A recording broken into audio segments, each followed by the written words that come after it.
Well, everyone, Drizzle is taking off, and quite frankly, I am all in favor of it. Before we get started into that, let's go ahead and do a brief recap of exactly where and how this started. In reality, it's kind of started with this young lady right here. Broke men always think you want their money. What money? Sprinkle, sprinkle. Broke men always think you want their money. What money? Sprinkle, sprinkle. All right, so it kind of started with this lady here. And of course, because it's anti-male, misandrist, exploitative, abusive, male abusive and exploitative, naturally in the internet era, it caught on to a certain extent. But then something strange happened on the way to the misandrist picnic. Some individuals picked up on this, and they actually, whether they realize it or not, they actually zeroed in on a very powerful, really political tool. For those of you that don't remember your civics, throughout history, the way in which you have dealt with unfair governments, unfair social systems, monarchies, is sometimes there's armed rebellion, but usually the fighting against it begins with satire that is mocking the established power. And that is where these guys come in. They didn't get mad. They got creative. Or you just simply hate the soft guy era. If you don't know what the soft guy era is, or you just simply hate the soft guy era, this video is for you.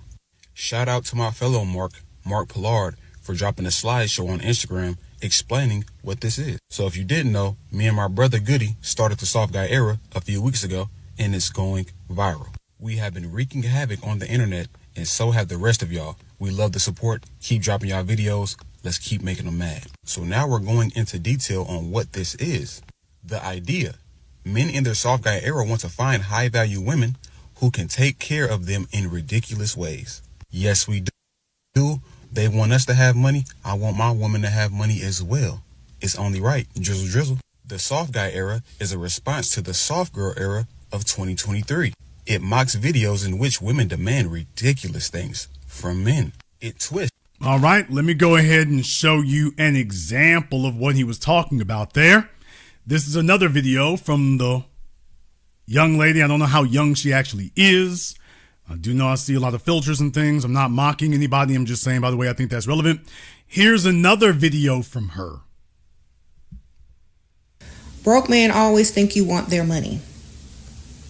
What money? Sprinkle, sprinkle. Broke man. I'm going to be reading a quote from my book, I Bring Nothing to the Table. Question. Why do men make me feel inadequate and incompetent when I don't have a job? And what can I say to them? Well, here's my answer. Tell them you don't need a job. You need a man that makes enough money for the both of you. How about that? Then they feel incompetent and inadequate all of a sudden. Okay, now did you pick up on that? This is what I mean by to try to educate the younger fellas and a lot of you older fellas. This is abuse. This is abuse, what she's doing right here. She's trying to teach and groom other females into mentally and emotionally abusing men. That if a man has standards and there's something that he wants, well, him saying what he wants, well, that makes me feel inadequate.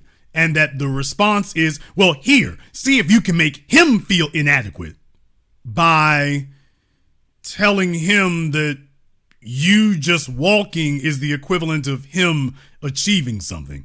I want you to hear this sickness one more time. I'm going to be reading a quote from my book, I Bring Nothing to the Table. Question. Why do men make me feel inadequate and incompetent when I don't have a job? And what can I say to them? It isn't men that make you feel inadequate if you don't have a job. It's the world that makes you feel inadequate if you don't have a job because you're inadequate. Well, here's my answer. Tell them you don't need a job. You need a man that makes enough money for the both of you. How about that? Broke men always think you want their money. A lot of these women. I'm going to be reading a quote from my book, I Bring Nothing to the Table. Question: why do men make me feel inadequate and incompetent when I don't have a job? And what can I say to them? Well, here's my answer. Tell them you don't need a job. You need a man that makes enough money for the both of you. How about that? Then they feel incompetent and inadequate all of a sudden. I'm going to be reading. So that's what the young man was saying when he said responding to women making ridiculous, all these videos, they're mocking these videos of women making ridiculous demands. Nowhere in there did she say a word about the quality of the woman. Nowhere in there. It's just, you don't have a job, which should also already be a red flag. She's a single female and she doesn't have a job and she feels inadequate. What do you expect from a man? Well, I don't need a job. You need to do something for me, without a word of saying why she qualifies for it. Didn't say what the woman needs to do other than, okay, well, that's what you want. And that's where it becomes a ridiculous expectation. What are you giving the man that is equivalent to him earning enough money to take care of you and himself comfortably? What are you giving him that is of that magnitude? She doesn't say it because it isn't there. Yeah, it's ridiculous. Of 2023. It mocks videos in which women demand ridiculous things from men. It twists a mnemonic device from YouTuber Letitia Puday, aka the Sprinkle Lady. It's a supervision of alpha male content. And then subversion, but subversion is correct. It subverts alpha male content, which is really some of the, as I told you all before, whether they know they're doing it or not, it's actually a rather ingenious thing they put together here, because this has been used in politics and social movements for at least the last 500 to 1,000 years. Here's the kicker, and this is what they don't like. The 4 points. Women say they want equality, but then some demand the most unequal situations from men. And this includes men paying all the bills, but the woman is making money as well, but she doesn't want to come out of pocket because she's a woman, right? Doesn't make sense. That doesn't sound equal to me. Okay, now let me go ahead and explain where the fallacy here is in that regard. So the idea that men need to make the money here and the woman doesn't have to provide any money. Okay, that's part of it. But the issue isn't that she doesn't believe she has to provide any money. It is that she doesn't believe she has to provide anything. What? That's the issue. The issue is not that she doesn't bring as much money as you. The issue is that a man is bringing $1 million worth of productivity, $1 million worth of protection and provision, and they're being met with females who are saying, well, I've brought you my weight loss journey. Now, I don't mean to beat up on Miss Shara 7, and I'm not saying this or doing this to be mean. What I am saying, though, is I couldn't help but notice the profile picture that she has on her YouTube page. And I'm simply asking a simple question. A man who makes $500,000 a year, this is the reward he can expect to get? When the median male income is around $54,000 a year, so this man is supposed to sit up here and do 10 times the median. He is supposed to far and away outperform the median by 10 times. But is he getting a female who is 10 times what the median female is? Lie. That's the issue. The issue isn't that you sprinkle and say you want this or that. The issue is, by the way, are you worth that? Show me where you are worth that. I got $500,000 of productivity in one hand. You've brought me $500,000 worth of what? $500,000 at the buffet isn't gonna get it. I'm not beating up on her. I'm not taking shots at her. I'm not trying to demean her. I'm saying let's keep it real. If she wants to have that expectation, sure. But isn't part of that a fair deal? He hands you something that's worth $500,000. You want exceptional. He hands you something exceptional. You hand him something that is universally recognized as exceptional. If you're not doing that, then this is a bad deal. So it's in part about women wanting men to pay for things and they don't pay for anything. Yeah, but if you really want to take it to the next level, it's that the men are expected to bring extraordinary levels of benefits, and the women are being couched and told, you don't have to bring anything. She literally has a book that says, I bring nothing to the table. Literally. Broke men always think you want their money. I'm going to be reading a quote from my book, I Bring Nothing to the Table. See? She literally has a book called I Bring Nothing to the Table. If that sounds like satire in and of itself. But the problem is being taken seriously. And we're going to come back to that here in a few moments, which is why this is so ingenious of them, because it starts off seemingly humorous or coached in a humorous way. But the folk you're talking to, you know full well, they're not going to take this in a humorous manner. They're going to take it dead seriously and walk off into the world and try to literally execute what you just told them. The most unequal situations from men. And this includes men paying all the bills, but the woman is making money as well, but she doesn't want to come out of pocket because she's a woman, right? Doesn't make sense. That doesn't sound equal to me. Now we're going to go down to insight. If men acted like this, they'd be laughed out the room. See, now when women are hearing these things, they're like, oh, this is ridiculous. No way. You want a mom. You want a parent. You want a man.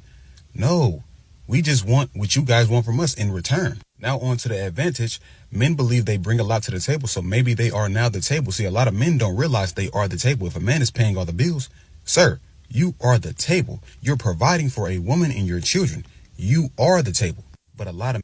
Okay, once again here, this is where there's a slight fallacy, so go ahead and open up your ears, especially for those of you who've been tuning into this kind of stuff here before and didn't get all the information. It's time to update your files. Join me, and I will complete your training. Fellas, I want you to understand something here. You bring something to the table that is invaluable if you are a built man. And that simply does not mean financially, because you can be a man who makes $1 million a year. If you are a man who makes $1 million a year and you are a coward who will not defend your family, or you are a weakling who cannot physically defend your family, then congratulations, you're a professional alpha, a financial alpha, but you're socially incompetent, emotionally incompetent, and physically incompetent. Therefore, you cannot be a true alpha. So just understand that an alpha has to have the 4 dimensions that I've been talking about here now for years: financial, mental, emotional, social, and physical. So it is not enough that you pay the bills. That's not taking care of your family. Men are willing to lay down their lives in defense of their woman. The woman is not expected to zero herself out for her man. If a woman and her husband are sleeping upstairs and you hear something go crash in the middle of the night, no woman is going to stay married to a man who tells her, hey, baby, get up and go check what that is down there. If you hear something go bump in the night and you hear voices downstairs and it's not you and it's not your man and y'all don't have any kids, I'll be damned if you're going to stay with a man who sits up here and bump you. Hey, baby, can you go check and see what that is down there making that noise? Sound like there might be somebody. Heard something go crash. Sound like somebody might be downstairs. Can you go check on it? There's not a single female willing to do that because you understand you are potentially walking into the shadow of death. You gonna look at the man and say, hey, that's your job to die, literally to die, to stop all of your living for me. Fellas, your red pill gurus, your high value mentors, they didn't teach you this. I'm reminding you because if you don't get the entire ideology, it don't work. A female can tell you, well, you make $500,000. If I make $500,000, we're equal. I'm telling you why it is that intrinsically you know that's not correct, but I'm explaining to you why it isn't correct so that you don't walk around without the information anymore and without the rationale that makes sense. You're expected to stand in front of bullets for your woman. A woman expects you to stand in front of literal bullets, literal knives, literal swords. 5 men against 1. They expect you to do that. She does not, this isn't about her not expecting to pay the bills. She doesn't expect to die to defend your life. Now you're expected to pay all the bills so that she doesn't chip a nail. And you're expected to stand in front of bullets so that she doesn't have to defend anything. So what I'm saying is that even if she makes $1 million a year and you make $100,000 a year, only one of you is standing in front of the damn bullets. Just one. Only one of you is expected to get cuts and scrapes and burns, maimed, or possibly killed. Just one. So if you reduce this down to just finances to finances, what I'm saying is you're being too peripheral with it. As men, we do much, much more than just pay bills. We do much more that makes us of high value. And people don't put it in that context. And without that, you don't understand how to defeat these irrational arguments. We just want what you guys want from us in return. Now on to the advantage. Men believe they bring a lot to the table, so maybe they are now the table. See, a lot of men don't realize they are the table. If a man is paying all the bills, sir, you are the table. You're providing for a woman and your children. You are the table. But a lot of men don't realize who they are. So they really don't know they've been manipulated into living old-fashioned ways. That shit is over and it's dead. These women get money now. It's time to spend that money now and contribute and work as a team. Eve was made to be a helpmate to Adam. Let's not play. Now the strategy. Show how outrageous it is when men demand to be provided for in the same equality. We all know being a provider in 2024 is a scam, so we don't care. So we're not doing that anymore. We know that's old fashioned. These women got money. These women are working, so they need to contribute. We want a helpmate. If you don't know what... Now, there's another video here. This is from the other guy that the fellow was just talking about. They're taking credit for coining the Drizzle slogan here. And what he's saying is, we made it to Fox News. Y'all, soft guy era made it to Fox News, like the Fox News. That's why I was showing you all the still image that I did here before. Yeah, they made it to Fox News. This is very significant. Sprinkle ain't what they talking about. They're talking about Drizzle, not sprinkle. Being a 100% provider in 2024 is Fox News, like the Fox News. Being a 100% provider in 2024 is a scam. You're going to go broke. Let's read this. You're my woman and you can't put up 50% of the bills? You're broke and lazy. I said that. Can I ask you guys a question? And I want everybody to answer in the comments. Which couple is more likely to attain generational wealth? By the way, that's kind of scummy of Fox News, at least on their Instagram. They said one TikToker. You got it from his page. You know exactly who he is. Why didn't you just say his name? But then again, just understand, young man, don't take it too hard in that regard. When people fear you, they attempt to anonymize your thoughts and your ideas. But just understand, strong thoughts and ideas penetrate regardless. So don't take it personal. Sidestep and push past it. Can I ask you guys a question? And I want everybody to answer in the comments. Which couple is more likely to attain generational wealth? The one that puts 2 incomes together or the one that just puts 1? If you answer 1, I want you to put your hand on a burning hot stove because you're good for it. Oh, goody, I'm not going to be paying any bills because I'm going to be cooking for my man 3 times a day. I'm going to be doing his laundry. That's literally a lot of work. Hold on. You guys are eating 3 times a day? What you think your man is, C-bum? Fuck, you think he's swole rickets? Okay, let me deal with that right quick. I cook 3 times a day. Let's be clear about something. Cooking 3 times a damn day does not take 9 hours. Chicks who work at Taco Bell sit up here and serve 30 or 40 people in an hour. And women have been trying to run this game now for the last 5 decades that somehow they're sitting at home for 9 hours like they're cooking a Thanksgiving feast. Let's stop the bull jive. Let's stop the garbage. I have a bunch of females in here right now. You work at hotels, you work at casinos, you work at restaurants. You feed dozens, if not hundreds of people a day. If you ever came to work and they told you you only have to make 3 meals, you'd be like, hell, I get this mess knocked out in 20 minutes. And just sit on my ass the other 8 hours and 40 minutes. Yeah, you would. And as far as washing clothes, let's be clear. Let's stop that bull jive ass lie right now.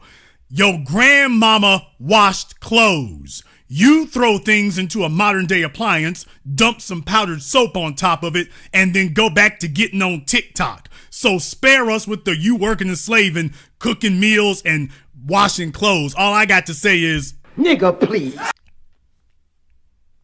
Just stop it. Women haven't washed clothes now for 50 years.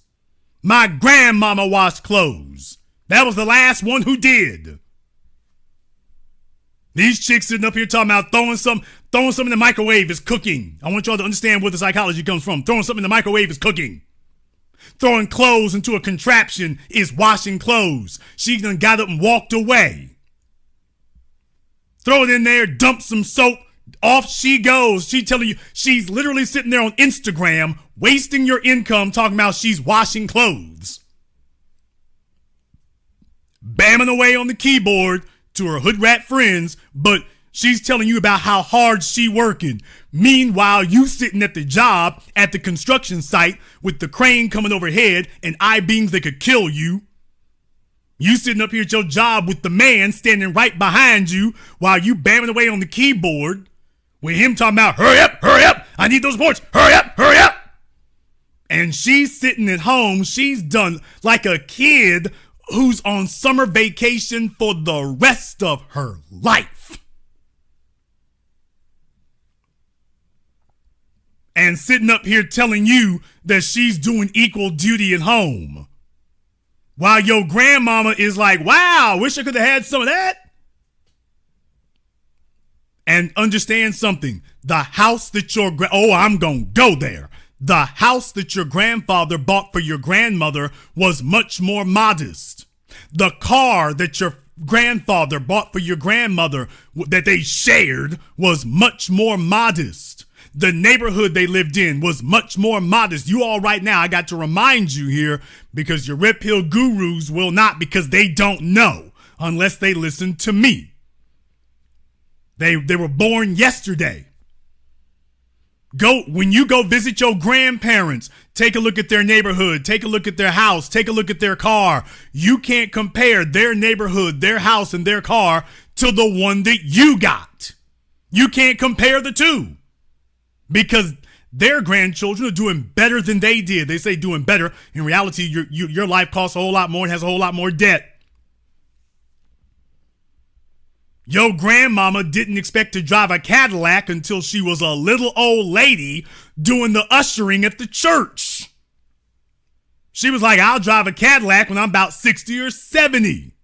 The chick you with today expects to be pushing a G-Wagon now. She expects to be pushing a G-Wagon at 23 or 24 years old. And oh yeah, you need to be footing the bill. Your grandfather was never expected to buy a Rolls Royce. You're expected to go get a 1%er item. And nobody's explaining this or spelling this out and saying, hey, grandfather never had to do that. And grandmama worked.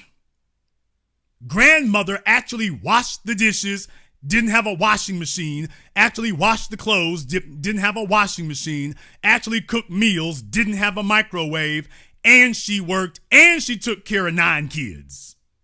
And you've got some 21st century chick who's so lazy she will not do her own hair. She gotta wear 5 and 6 weaves and wigs.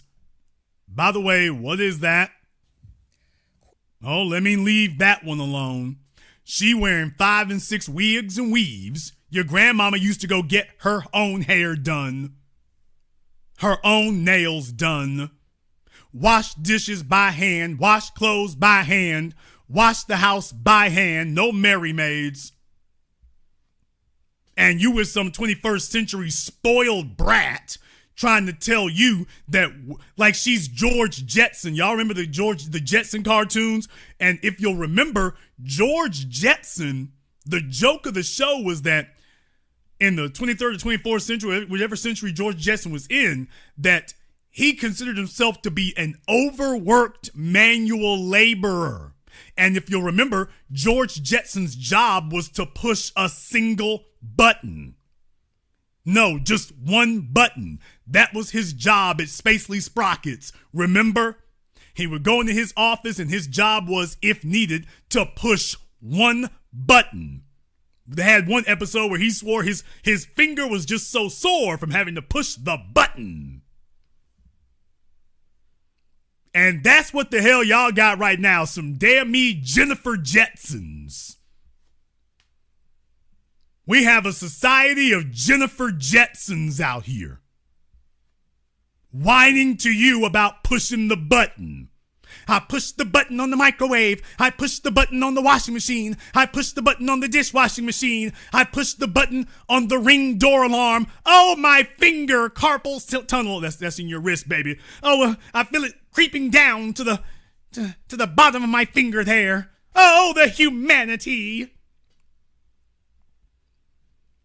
If you all agree that your grandmamas did real work and Generation Sprinkle ain't even broke a sweat yet and is complaining, give me the damn the pickaxe emoji in the chat room and hit the likes button for me. It's over 2,700 people here live in just the first 27 minutes. I would like to stick around long enough to be able to dissect this in whole. But if you agree that your grandmama did real work, give me the pickaxe emoji in the chat room and hit the likes button for me. Or otherwise, we'll go ahead and wrap it up early. That's okay too. Just thought we would go ahead and touch on this.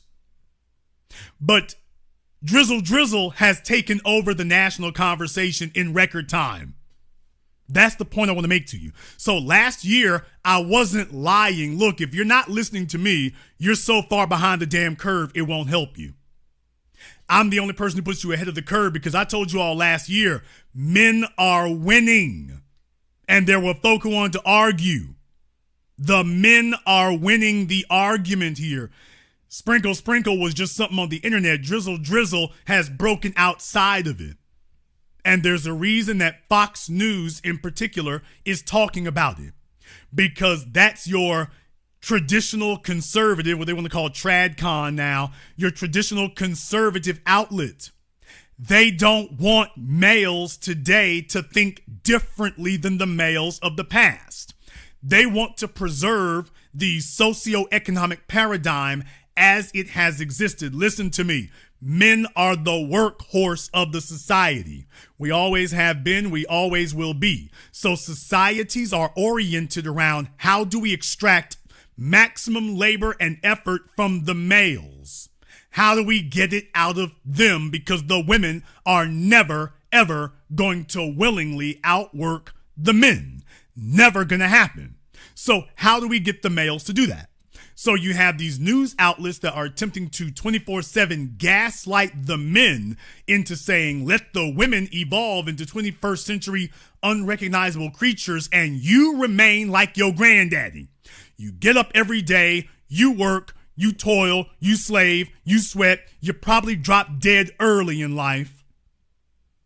You contribute to the economy. You do not extract the benefits you put in. This is why I got to explain to the young people, understand something. Social Security was never intended to be a retirement program. When Townsend and the boys put together Social Security, it was meant to be what it was, a social safety net. They never intended for it to be a retirement vehicle because they understood economically it couldn't be. And it can't. So that was why back during a time when the average life expectancy was 60 or 65 years old, they said, okay, you can draw Social Security at 60 or 65. You were only expected to draw Social Security for a few years, and then you died. Today, you are paying into that system.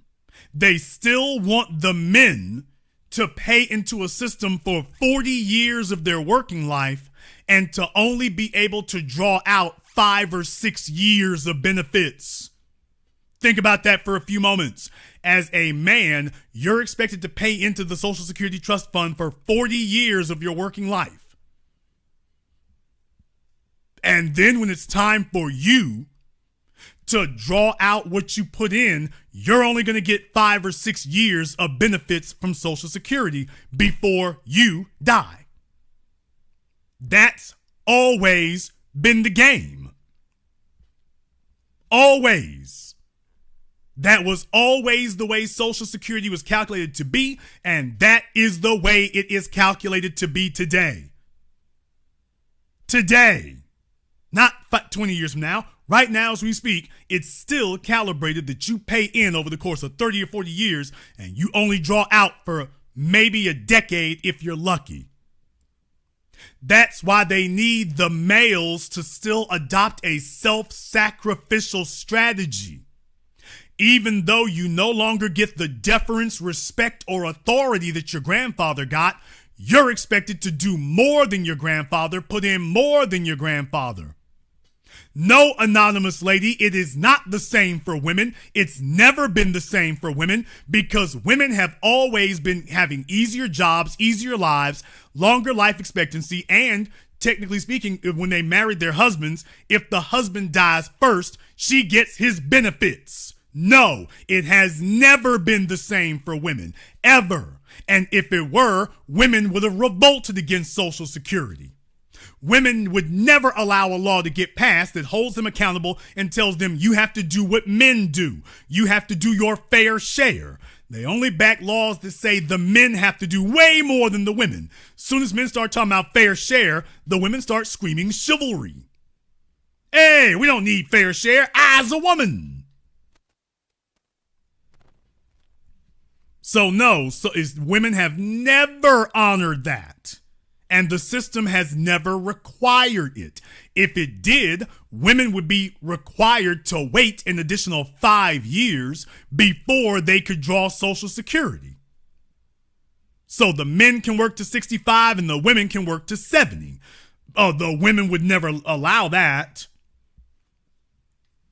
Just thought we would just go ahead and remind you, no, it's never been equal, and women have never lobbied Congress to say, hey, this damn thing is unfair to the men. You need to fix this so that it's equal. Women have never demanded that any rule or law in society be equal. They've only demanded preferential treatment. They've never demanded the government make things equal, and they're not demanding it now. Every time we talk about equality, the women go up talking about, wait a minute, chivalry, I'm a woman, I need preference.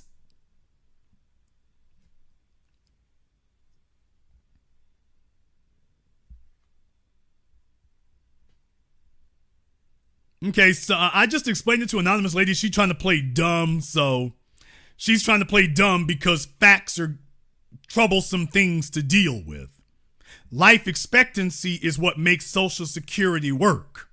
And when you can draw, Social Security was calibrated with the assumption that men would work longer but live shorter than the women. And since 80% of people used to get married back then, Social Security was really made to take care of the survivors. So the men were expected to do most of the working and the women did work, but it was calibrated in such a way that it was understood that the women and the children would be ultimately taken care of, but that the men were sacrificial. So, anonymous lady, you're trying to play dumb right now. If you keep playing dumb, just remember, eventually you become it. This is not my opinion. These are facts. In the insurance business, they have what they call actuaries, which are really just accountants whose job is to calculate the likelihood of a scenario happening. The government has been doing that now for decades.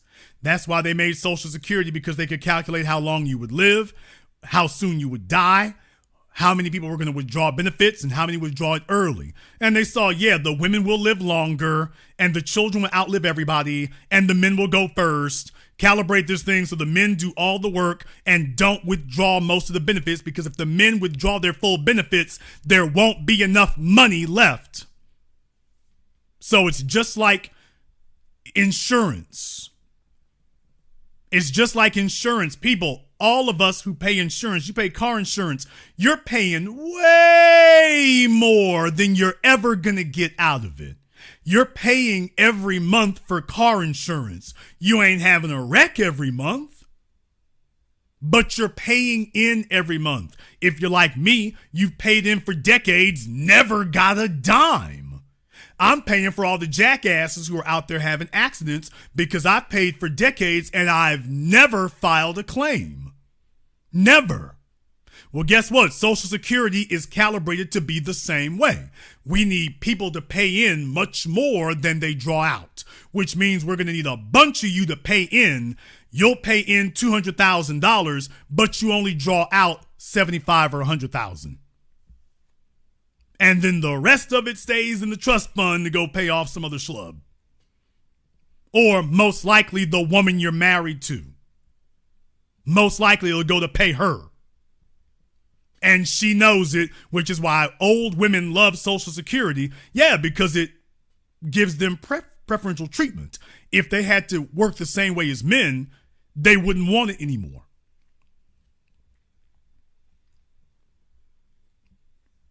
So Fox News is your so-called traditional conservative news outlet, and surprise, surprise, Fox News wants to try to shame the males of this generation who understand that they're getting a raw deal and telling them that you're the problem because you added up 2 + 2. So now they're running to the rescue. I want the young men to understand something. These conservative news outlets want you to get into the workforce, work your ass off, give up all of your free time, all of your labor, contribute to the capitalist machine, get a disproportionate amount of benefit out. Remember, your grandfather got a pension, your father got a pension, you got a damn 401k that's worth half what it was when you retire because of the vagaries of the stock market. The company that you work for makes billions in profit. You've had pensions stripped from you, something that your father and grandfather didn't have. They got their pensions. You won't. You'll work harder than they ever did, longer than they ever did, more than they ever did, to get less than they ever did. And they want you to get on the damn hamster wheel and just keep running.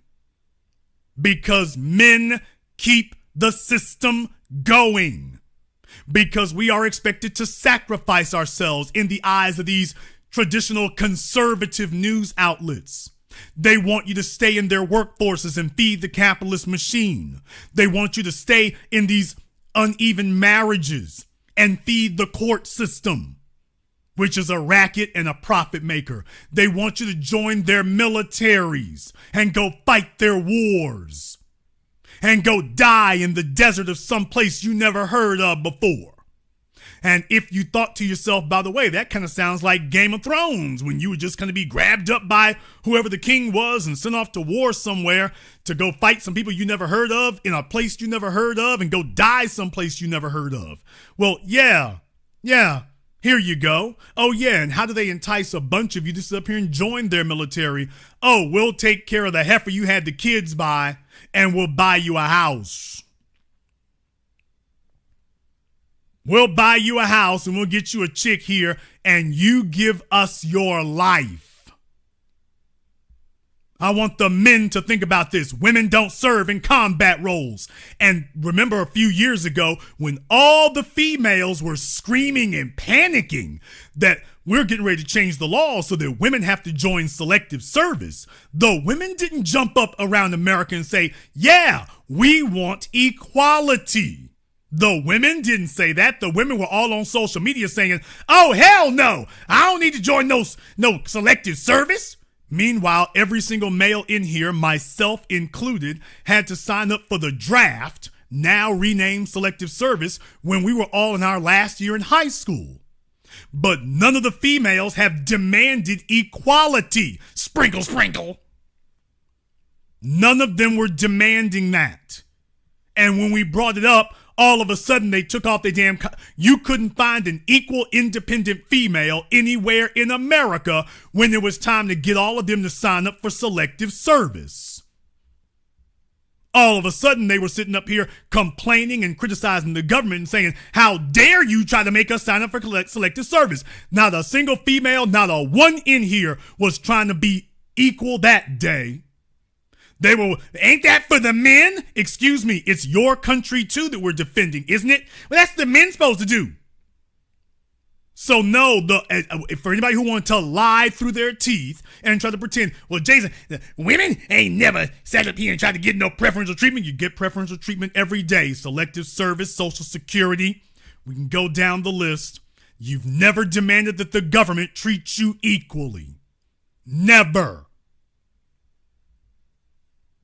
When it's time to soak up the rewards, you want preferential treatment. When it's time to pay the bill, tell the fellas go pay the bill.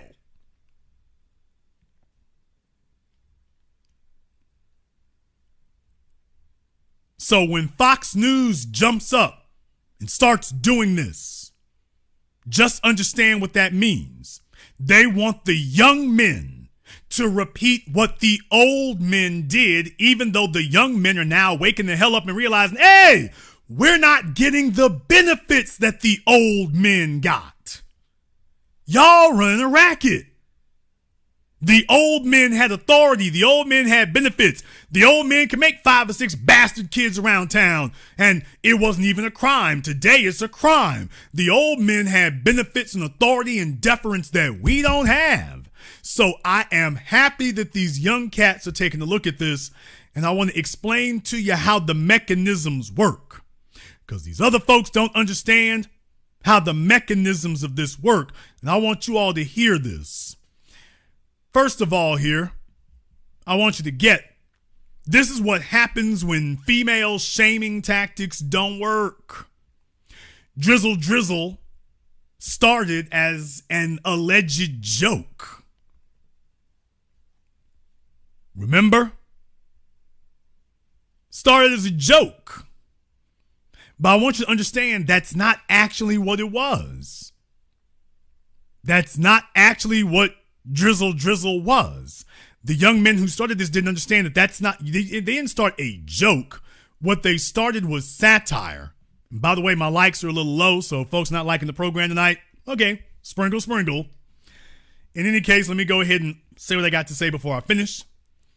They started as satire, sarcasm.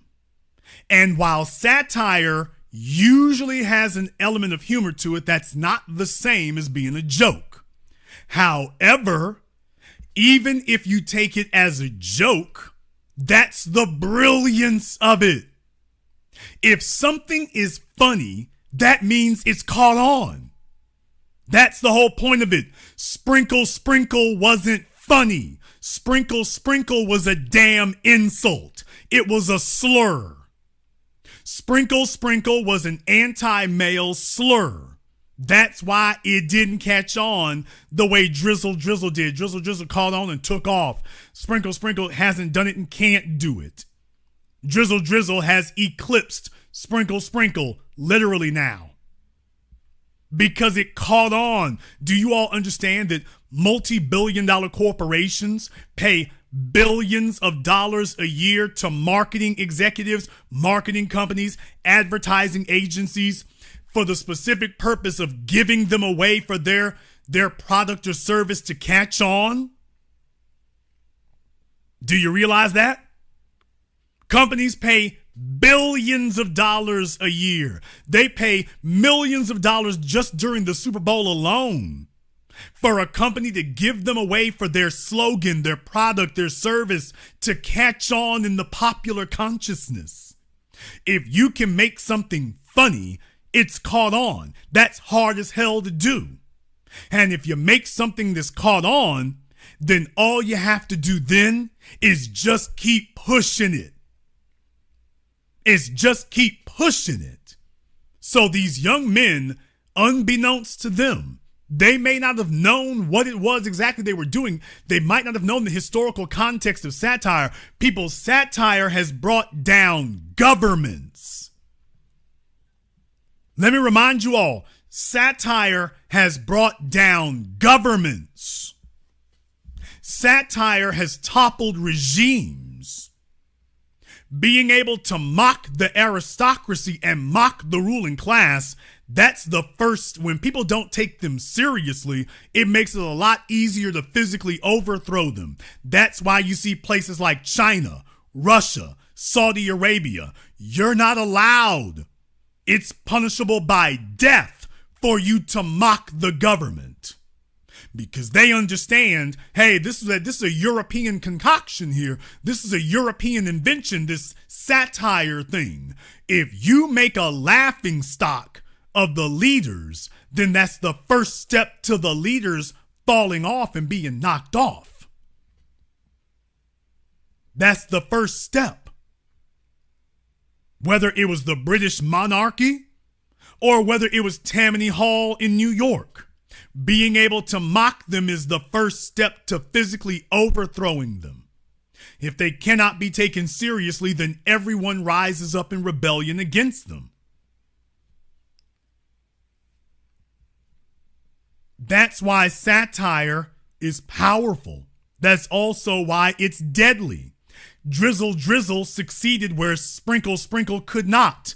They turned Sprinkle into a joke.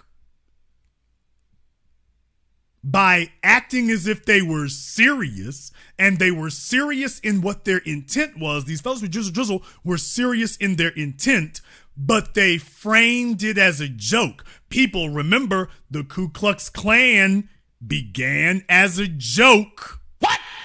The Ku Klux Klan started as a joke. Don't forget that. Blackface started as a joke. All of the social conventions that allowed them to lynch black people, murder black people, Jim Crow, all those things began supposedly, allegedly as fun and humor and satire.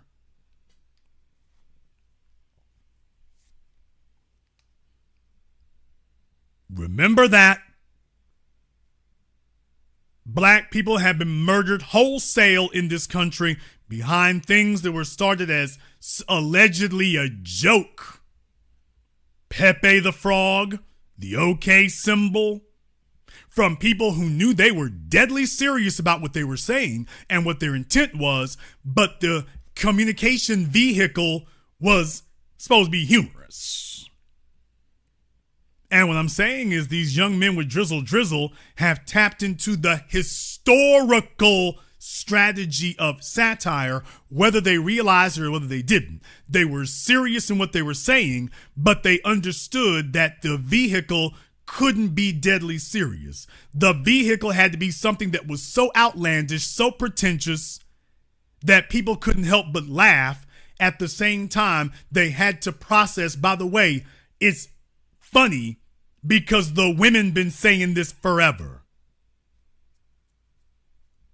That was the reason it was funny, is, by the way, the women been saying this forever.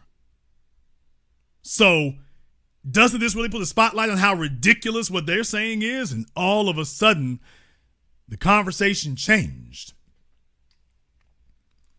Let me explain to you here why Drizzle. And by the way, I back the intent of it. I think the young men and the young men who picked it up and run with it, I think what they've done is phenomenal. I think it's revolutionary and phenomenal. And let me explain to you why it's a strategy that works. The core problem is that with the guys, now, along with the Drizzle thing, they say they got this thing, soft guy era. That's what they keep doing. Drizzle represents the soft guy era. If the females want to be the soft female era. Well, now it's the soft guy era. The men are saying, well, if you notice that it's a whole lot here. If you notice, and I don't want to get too far into the woods with things, but if I have you all here to learn about these things, I want you to learn exactly what it means. In China, they have a phrase right now called bailan. And maybe I'll go back and I'll retitle this broadcast so that it puts it in the context of the Chinese. Drizzle represents the American male bailan movement. Damn! In China, the young people of China are disenchanted, disenfranchised, and disillusioned. They're working harder than their parents and their grandparents. They're being literally worked to death. They were held captive in their own nation during the COVID pandemic. And they don't feel, because it's true, that they are getting their just reward for the level of labor that they put into the Chinese economy. So now they have given up on the idea of getting those rewards, and it started a movement called bailan, which literally translates to let it rot. They're sitting down, they're laying down, they're not giving any effort to working. Many of them ain't trying to find a job. They're just like, you know what, let the whole damn system burn down. Let it rot. Let it rot. That's what bailan translates to. Let it rot. If the system doesn't appreciate our effort, let it rot.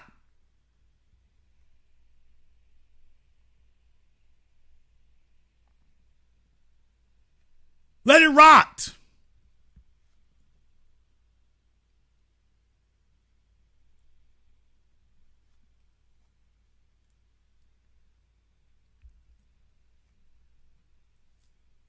Literally lying flat. I mean, literally stretched out, laying down. That is their response to the system. We are going to lie down and we're going to let it rot and let it crash because you don't appreciate what we put into this. You're taking advantage of us. You're abusing us.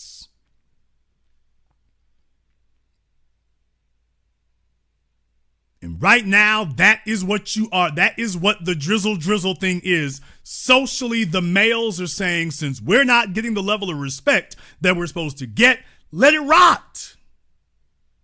Let it rot. Because let's be clear, this damn thing don't go nowhere without us. I got to remind you all again here, not talking about the red pill, I'm talking about the black book. The problem with men wanting to be soft is that women want the monopoly on being soft. Men can handle a hard environment. Females cannot. You can't make yourself soft by working harder. That's why old girl was talking about, I bring nothing to the table. Because she understands if the women are competing with the men, that's a fight that the women can't win, ever. Because by definition, women need to be soft. They're not actually competing against the men. They're competing against the men only in reserved occupations that are indoors, air conditioned, on carpeting. They are not competing with men across the board, and they never will. They'll never even try. That's why women talk about a wage gap. No, what they mean is that, hey, we need you to reserve all the nice, cushy, indoor, air-conditioned, soft, wonderful smelling jobs for us. Don't make us have to get out there with the men. So we want all the indoor, pleasant jobs, and the men need to have all the outdoor slaving jobs. If we have to work as women, we want to be cushioned and soft. No. If you're going to work, you're going to need to work like the men. You need to work like the men. And the women know full well we ain't doing what the men are doing at any occupation. The women are doing far less than the men. And because the women want to be soft. And that's a contradiction. You can't make yourself softer by working harder. Let me give you an example, people, here that you can wrap your heads around. Even if you work 50 hours a week, you will never be as soft as a female who works 20 hours a week. Auntie, chill. And the woman who works 20 hours a week isn't as soft as the woman who works 5 hours a week. And the woman who works 5 hours a week isn't as soft as the woman who doesn't have to work at all.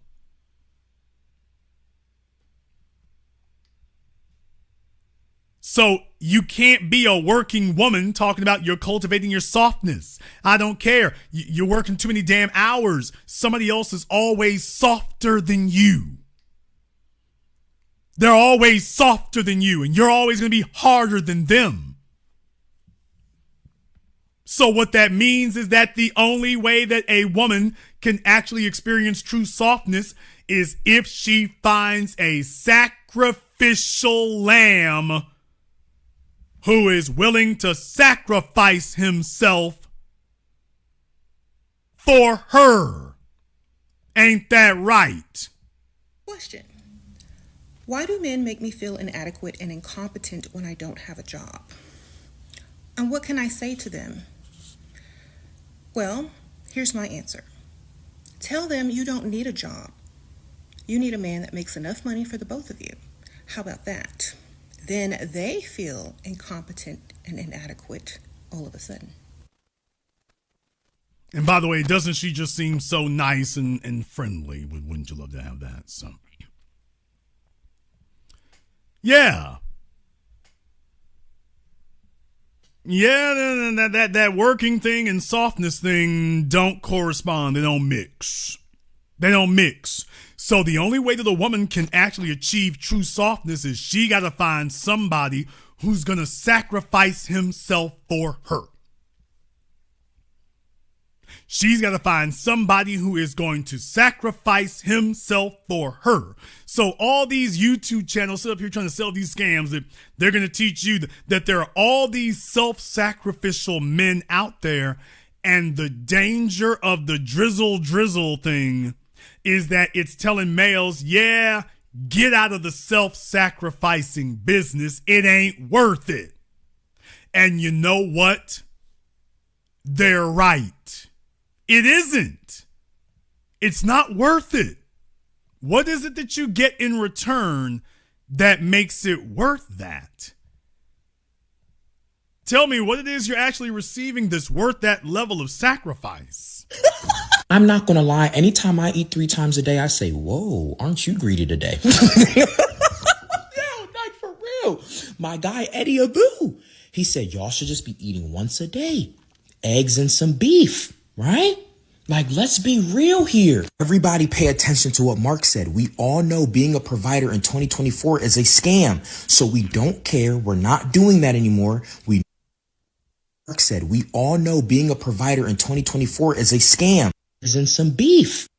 Like, let's be real. Pay attention to what Mark said. We all know being a provider in 2024 is a scam. Everybody pay attention to what Mark said. We all know being a provider in 2024 is a scam. So we don't care. We're not doing that anymore. We know that's old fashioned. These women got money. These women are working, so they need to contribute. That's the truth. And that is why Fox News is panicking. You have young men who have communicated to other young men across a broad communication base.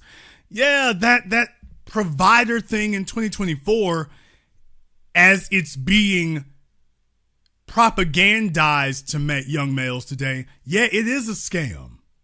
It sure is. This exploitation culture, this abusive exploitation culture, yeah, that is a scam. Now, that is a scam, because you cannot, when a female got the gall to sit down with you and tell you, I bring nothing to the table, do you understand the hideous level of disrespect that she harbors for you simply because you're a man? And she's sitting there telling you, you sitting there bringing all your productivity there, And you're asking her, okay, this is what I brought for you. What did you bring for me? I ain't bring nothing. You should be glad you got you a woman.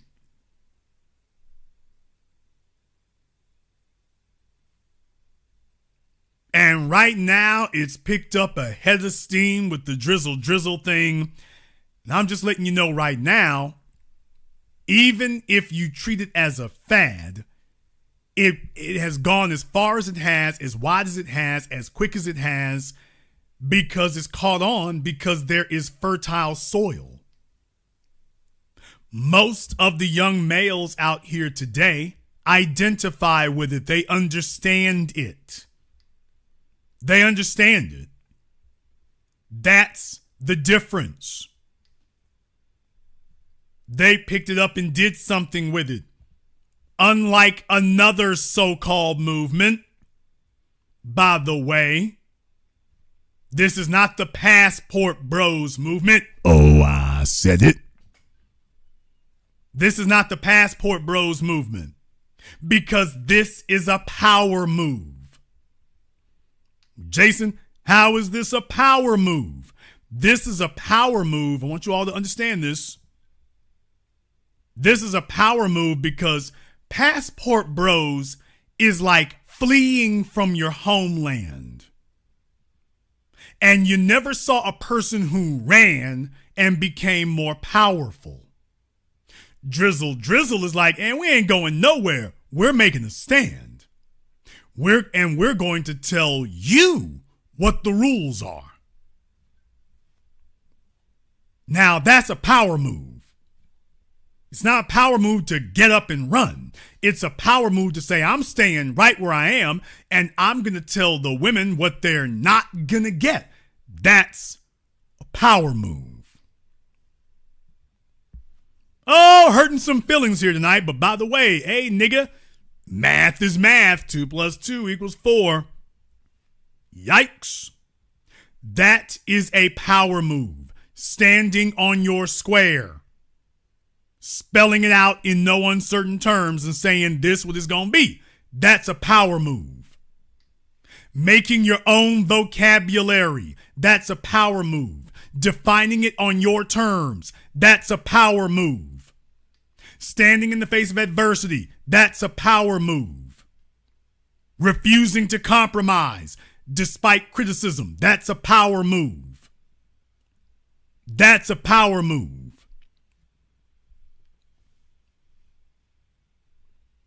That's why I support that.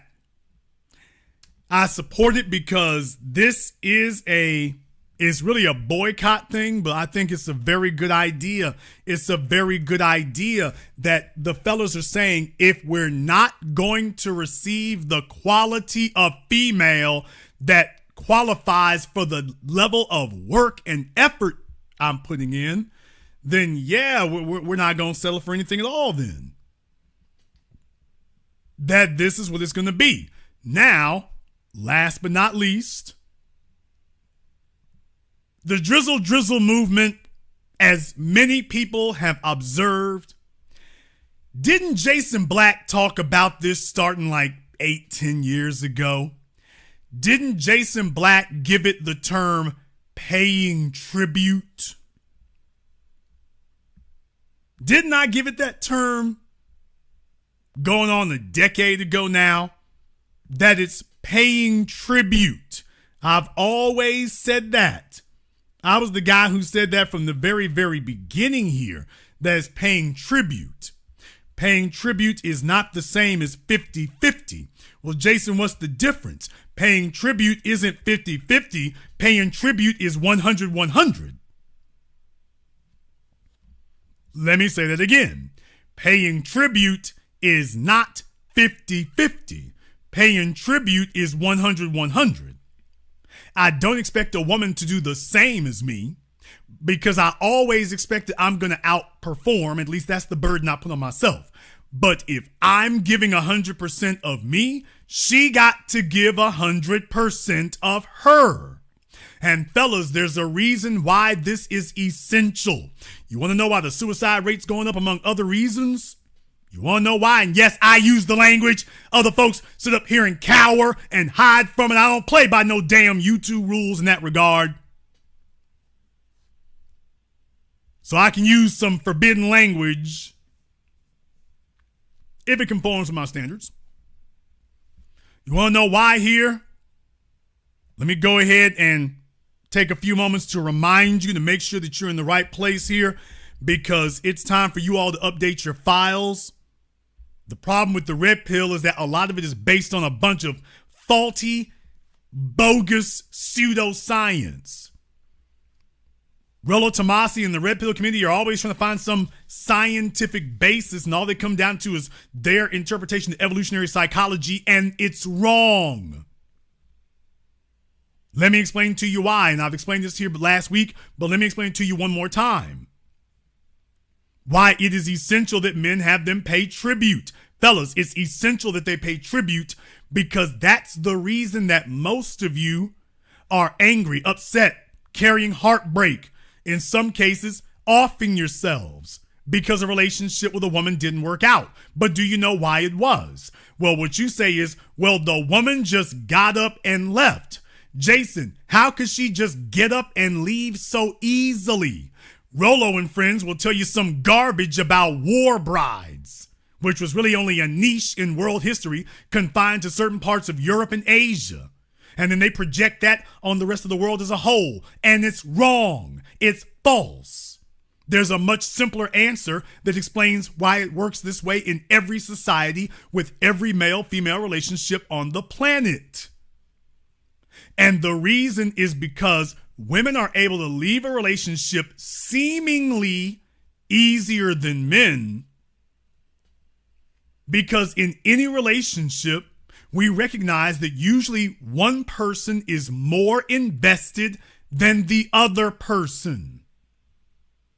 That's the way it happens in practically all relationships. One person is usually more invested than the other. One person wanted the other more than the other person wanted them. Now, over time, they might form an attachment to each other, but in practically all relationships, that's the dynamic that plays out. One person wanted the other person really, really wanted that person. Or one person was eyed with the other person, and the other person had to convince them to want them. But one person is usually more invested than the other, and in relationships, because men usually do the pursuing, they make it easy for women to get a relationship with a man, even if the man is of low quality. So because females know that the relationships are easy to get, just like any other commodity, if it's easy to get, it doesn't have value. By the way, in the chat room, you double, the telephone lines are now open. You double needs to be on the phone lines. So glad you've had so much to say tonight. So glad you had so much to chip in with here tonight. And congratulations, your number just came up and the price is right. So you double needs to be on the phone lines, and I'll be talking to you here shortly. If you double is not on the phone lines in the next 2 minutes, permanent vacation. But they've been asking, they've been begging, they've been bucking for it. Guess what? It's your lucky night, sunshine. As I was saying here, before we get to that, because women are usually less invested in a relationship than a man is, and I don't mean less invested emotionally.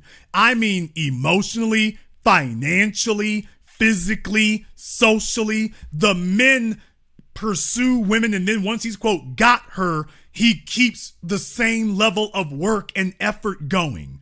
Meanwhile, the women typically don't. That's why the women are more obese. The women are more out of shape. The women are less learned after they get married. They become less useful, less resourceful. Men have been complaining about this now for decades. They've been complaining for decades. In the chat room, by the way, you double is not allowed to comment in the chat room anymore until after they call in. So you double, all you need to do is let my mods know what your area code is. Do not comment in the chat room other than to drop your area code. not your zip code, your area code. And if you're not on the phone lines, out you go. But just remember, you've got another minute. So if you think that bonehead trolling is worth it, all right, and it comes with a steep price, you're about to get your receipt. What an idiot. Here's my zip code. All right. The reason why men are so resentful of modern relationships is because the males understand that they are so much more invested than the females. You're risking life and limb. You're risking money. You're risking status. You're risking your future. She isn't putting up anywhere near the collateral for a relationship that you are. That's why the men are angry. That's why the men are upset. That's why the men are resentful. And that's why the men feel in relationships they're getting much less, and that they can't understand why the woman is typically able to get up and leave so much easier. And you're like, but I'm totally in. I'm 100% in. I'm attached. How could she get up and walk off? Dude, because she's not walking away from much. You bought the house. You bought the car. You risked your health. You got the job. You did everything. All the fly stuff in her life came from you. Drizzle. A man can't name a fly thing in his life that the female brought unless she just looked bad, super bad, and most of them don't. As a man, fellas, when you get with a female, you go take a look at her closet. All the fly stuff she got, you bought it. For the fellas who got married, you're the reason she's fly. If she bad, you the reason for it.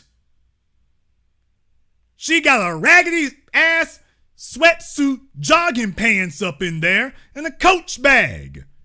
If she got some 4-figure and 5-figure stuff, that's because she got a man. And that's not new. That's the way it's always been. The problem was our fathers and grandfathers got a hell of a whole lot more for their 5 figures. They got a whole lot more. And we're getting a 10th of what they were getting. So yeah, folks are asking some damn questions. This is the reason why the females today can get up and walk off from the relationships. This is also the reason why, and fellas, I gotta read the mail. This is also the reason why most males today are jealous of the Chads and the Tyrones and whatnot. Alrighty then. Because you're like, okay, the females gravitate to them. Yes, what she's demonstrating is that she is at least emotionally invested. This is why females get more broken up. This is what drives fellas nuts, but it's true. Women get more broken up over a one-night stand than they do over a 20-year marriage. A female has an easier time getting over a 20-year marriage than a 10-year relationship or a 20-year marriage than she does a one-night stand. You know why? Because she was invested in that one-night stand. She wanted that guy. She was trying to hold that fella. She wanted him. That's the reason. She wanted that dude. And if she couldn't keep him, she's like, oh hell, but I'm invested. Oh, well, he's not. So I'm showing you this it's not a war brides dynamic. That's wrong. It's historically wrong. It's socially wrong. It's genealogically wrong. It's wrong. They're groping at straws. I'm explaining to you why it is. It's power dynamics. If the woman is less invested, if she put less into the relationship than you did, hell yeah, she's going to be able to walk away easier. Her job is to make you think that old flatback sex she's giving you is investment. Take a look at why they sitting up here mad as hell, because we're talking about, hey, she got to pay in like we pay in. All of a sudden, they're squealing. Because a woman's like, hey, I don't pay dollars except for a man I value. So what fellas have tripped on is something I've been trying to teach them now for years. By the way, if a chick don't spend money, she don't dig you. Your chick doesn't have a problem paying for the date if the guy she's with is Michael B. Jordan, Idris Elba, whoever else you want to name. She got no problem paying for a date with them.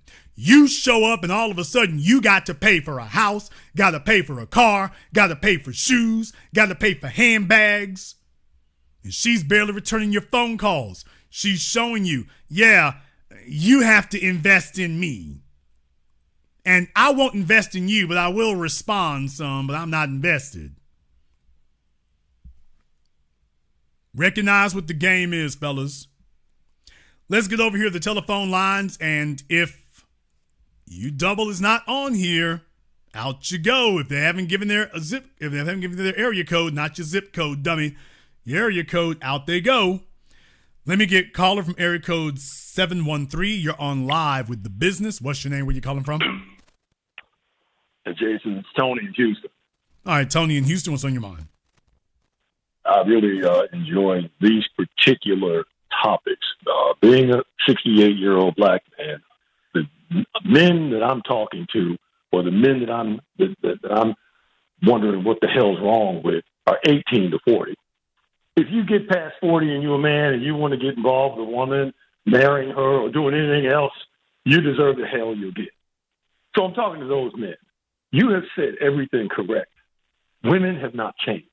Well, I used to be a young man, 22, 25, 26, 28, and I met women who were married, young women who were married, my age or younger. And I was sleeping with them when their husbands went to work. I met women who had just had children. Just had a baby. Baby's in the bassinet in the crib right next, and we having sex in that baby. Oh, yeah. And that was before social media. So nothing has changed. These women are not invested. As I became older, everything I learned about women, I learned the hard way. I was brought up under sugar and spice, everything nice. Girls are great. You never fight with a girl. You never argue with a girl. You never did anything to a girl. You never played with girls. You didn't do it. And I had no idea women were more treacherous than the males that I encountered in my life. So you've done everything tonight. I can't say any more. All I want men to do is this drizzle. When I first heard it, I thought it was funny. I knew it wasn't a soft issue. It was simply that now women are being required, demanded. If you don't put any money on the table, bye-bye. I'll get another one, or I can live by myself. I don't need to go out with you to a restaurant to eat. How many men want to sit across from Ebony K. Williams and try to eat a meal and then pay for it? I'll land my plane. Have to sit here and listen to her nag at you for 45 minutes or an hour. Exactly. Now you're going to pay for the privilege. Right, exactly. Get the hell out of here. Thank you very much for this call tonight, Tony. What I'm saying is, okay, folks, what's wrong with an equal exchange? Ain't no need to be equal. Now, isn't that abusive and exploitative? Let me tell you right now, and Tony, I really got to tell you, my issue is not with the young fellas, though. The young fellas are the ones pushing back. It's the old niggas that tolerated this. Every time you turn around, it's some old nigga with a pension. It's some old nigga retired. It's some old nigga been working for 30, 40 years. And he's willing to drop it off on any chick, anywhere, anytime, for any reason. He just happened to have a piece of a damn female. The young cats are out here saying, hey, enough. I'm repping for the young cats now. I'm repping for the cats who are half my age. I'm repping for them. They've listened. They soaked up the game. They didn't wait till they had 2 or 3 bad marriages, 3 or 4 bastard kids. They didn't wait till they got through all that garbage. They grabbed the game early. Call from area code 707. You're on live with the business. What's your name? Where you calling from? Show your face. Stop running your dick-sucking mouth, coward. That's not a good idea. Is that our good friend Leopold, by the way? I think that is. Y'all got to understand, Leopold has been to many a freak off with Diddy. Leopold has been to many a freak off with Diddy. So Leopold is he's every time you turn around, Leopold is like, wait a minute now, wait a minute. So just understand who you're dealing with there. He's upset. And by the way, Leopold, we're talking about girls. We're not talking about what you like. Hermaphrodites. We're not even having the hermaphrodite conversation tonight. So he's like, hey, you didn't let me out. There's some hermaphrodites that you can speak to. One or two. Be nice.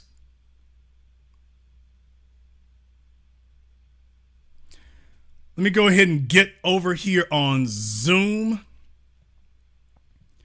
All right, well, take a look at who we got on the line here. Yo, what's up? How you doing? This is Mr. Jay Brizzy himself.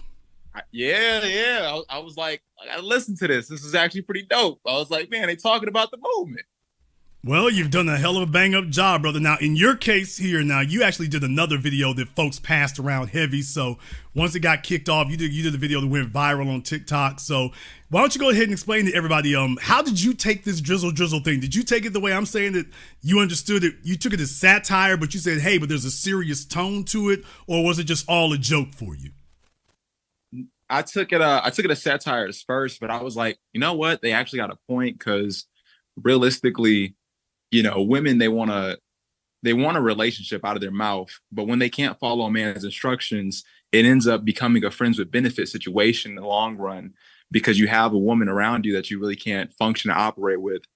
So at that point, really no man should be invested with a modern day woman, especially from America. So I was like, there's a point here. If you don't make her pay and put out like heavy, how you really know if she's functioning with you? I was like, no, these guys got a great point. So I was like, I rock with them. Well, let me find out here. How old are you? I'm 28. Okay, good, because you're right exactly where you need to be. Do you have any kids?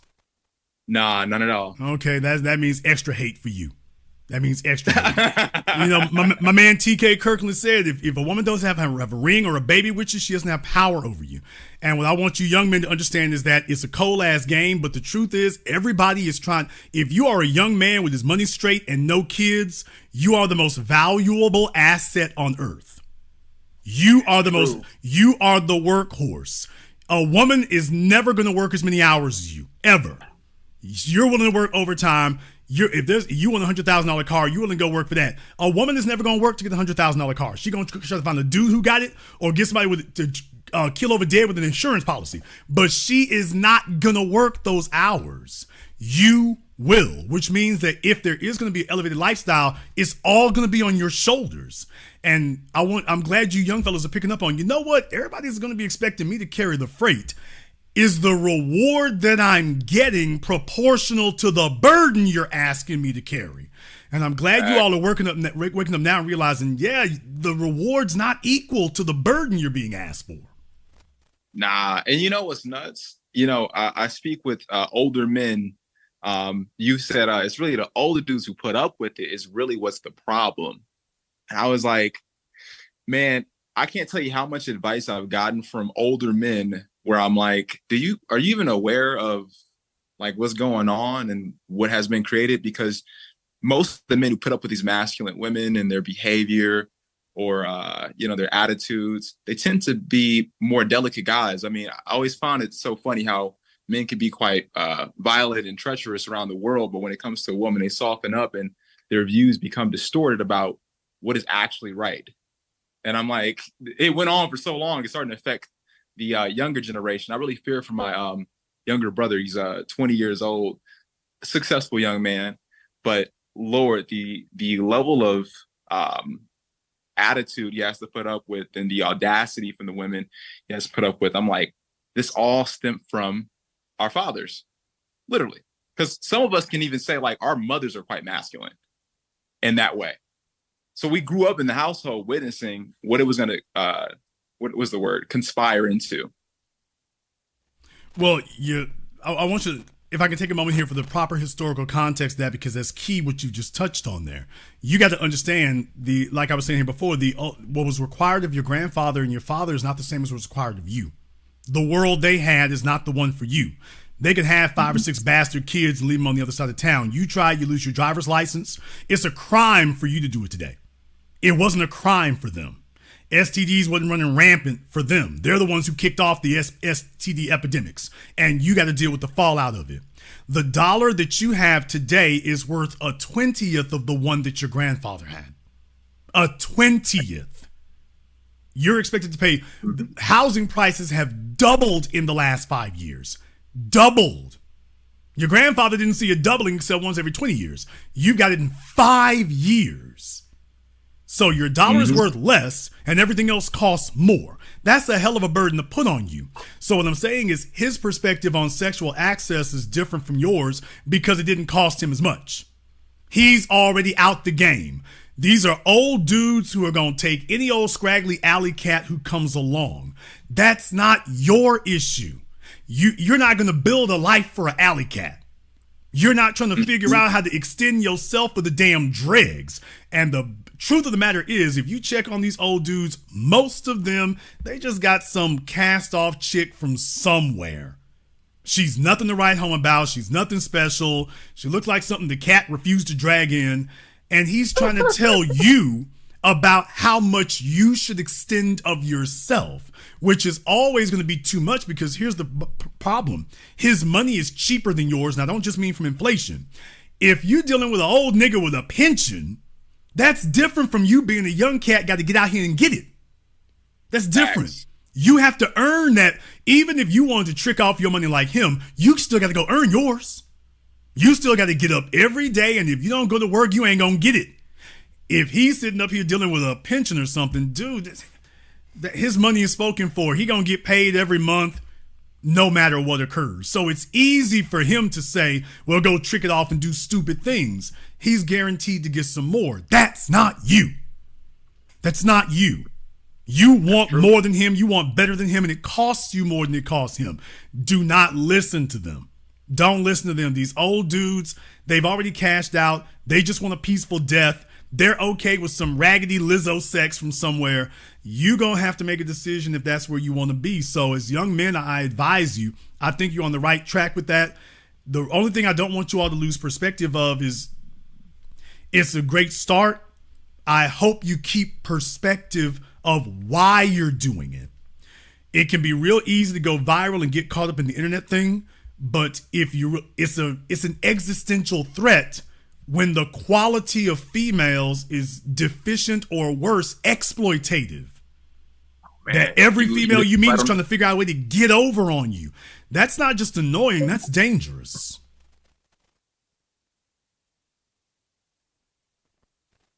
And that's the thing I want y'all to keep in mind. That's not just an annoying thing. That's life-threatening.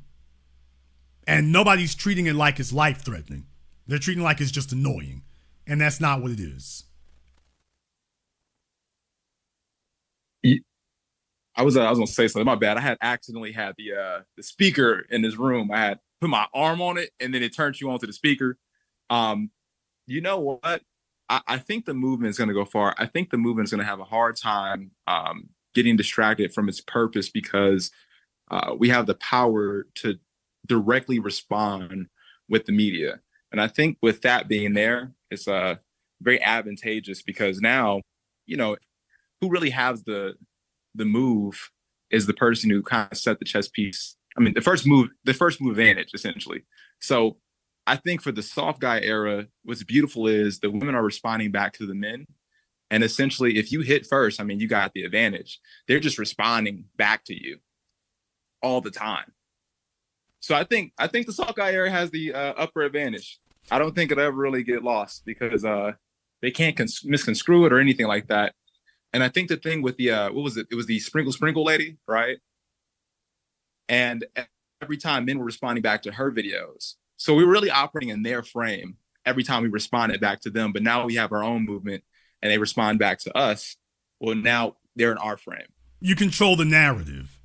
And that's very, very important to do, that the terms of the discussion are on your side here, because as men, and I'm here to testify to you, I'm twice as old as you are. You know, this has been going on since before I was a child. This culture of the men just need to shut up and work. They don't have to be respected. They don't have to be acknowledged. They just need to shut up and work. And the price for us doing that gets higher and higher year after year. And the respect has never been lower and the price has never been higher. And it's been my goal that you young fellas don't accept that. I can't really deal with the older cats because they're used to being disrespected. They're used to being disrespected. And you all, I don't think you all have adopted that yet. And that's why the young are always different. I don't think you've gotten used to being disrespected. Like, oh, well, that's the best I can get. I don't think you all are there yet. You know what's interesting? I told my dad, I had a talk with him. I said, Dad, I never seen a man exercise power a day in my life, but I've seen women do it plenty of times. And I'm saying from a young boy growing up, I've never seen a man exercise power. It's almost as if men are scared to actually stand up for themselves. And it almost kind of made me sit back and say, that's strange. I was always told as a guy and as a man that I have the power, but for some reason, I've never seen, family exude it in terms of the men, but I've seen the women do it in terms of calling the police on someone, getting them on child support, taking advantage of them through any means. It's almost like they're a mafia boss. And I'm like, how is it that men have not figured this out? We can go to the moon. We can, build an electric car to get us this many miles, make the next fastest thing, do all these incredible feats. For some reason, we just fell in this department. And when I had told my father that, my dad was just really speechless. He was like, wow, son, wow. Well, let me explain to you why that is. If your father couldn't explain it, I can very easily explain it. This is the real challenge you're up against. 50% of the males believe that kissing women's asses is a sexual strategy. Wow. Now, I got to do this quote because I tried to do as much as I can. Back in the 19th century, there was a railroad magnate named Jay Gould. He famously said, I can pay half of the poor to kill the other half. Wow. Now, when you think of it in that regard, brother, you've at 28, I'm sure you've met plenty of dudes out there. He is the weakest, most beta simpish thing ever, and he will kill you to get a peck on the cheek from a female. He is so desperate. He's so down and out. He will kill you for that. And guess what? The women know this. You probably met these guys that a fella there. He is so weak, so simpish. He's the fella who helps all the females move their furniture. They haven't slept with him. He's got gas money for them. Do the kids need to ride to school? They ain't his kids. He's doing all that. And when you take a look at their professions where you all don't think about this, politics, law enforcement, military, believe it or not, police officers are a bastion of beta male simps and white knights. You all don't think... Police officers are not a place that's a repository of alpha males. It's actually a repository of betas who are looking for a place where they have authority. And I can prove this because we all know every single female in here will tell you, oh yeah, if she gets pulled over for a ticket, most of the time she won't be ticketed. As a man, particularly a black male, you get pulled over, you're getting a ticket. So how is it that if these are alphas, they're just going to enforce the law? Betas don't do that. They're looking for a female to bow to. So contrary to what you all believe, in many of your institutions there are certain areas where these guys have over-infiltrated it and where beta males have gotten very, very comfortable and they're disproportionate. And you wouldn't think it. A guy with a gun is beta as he can be. And those are areas where they outnumber other people. And you hadn't been taught that before. So in society in general, half of these fellas out here are like, well, that's the problem. Jay Bridget doing it the hard way. What you need to do, if you just be nice and whatever she say, you just play the game and eventually she gonna drive it off. And he's mad at you because he's like, well, this is a strategy in his eyes. It's a strategy. And you're like, this is a strategy where you bankrupt yourself? What kind of strategy is that? That's desperation. But that's the best he can do. Unfortunately, that's where most males are. That's the best they can do because the females have strangled them. Now, you know this at 28. Most of the females are trying to get with the top 10% of men. They want the guys making $150,000, $200,000 a year more. Okay, you're in the top 10%. That means the females are willing to double up with them.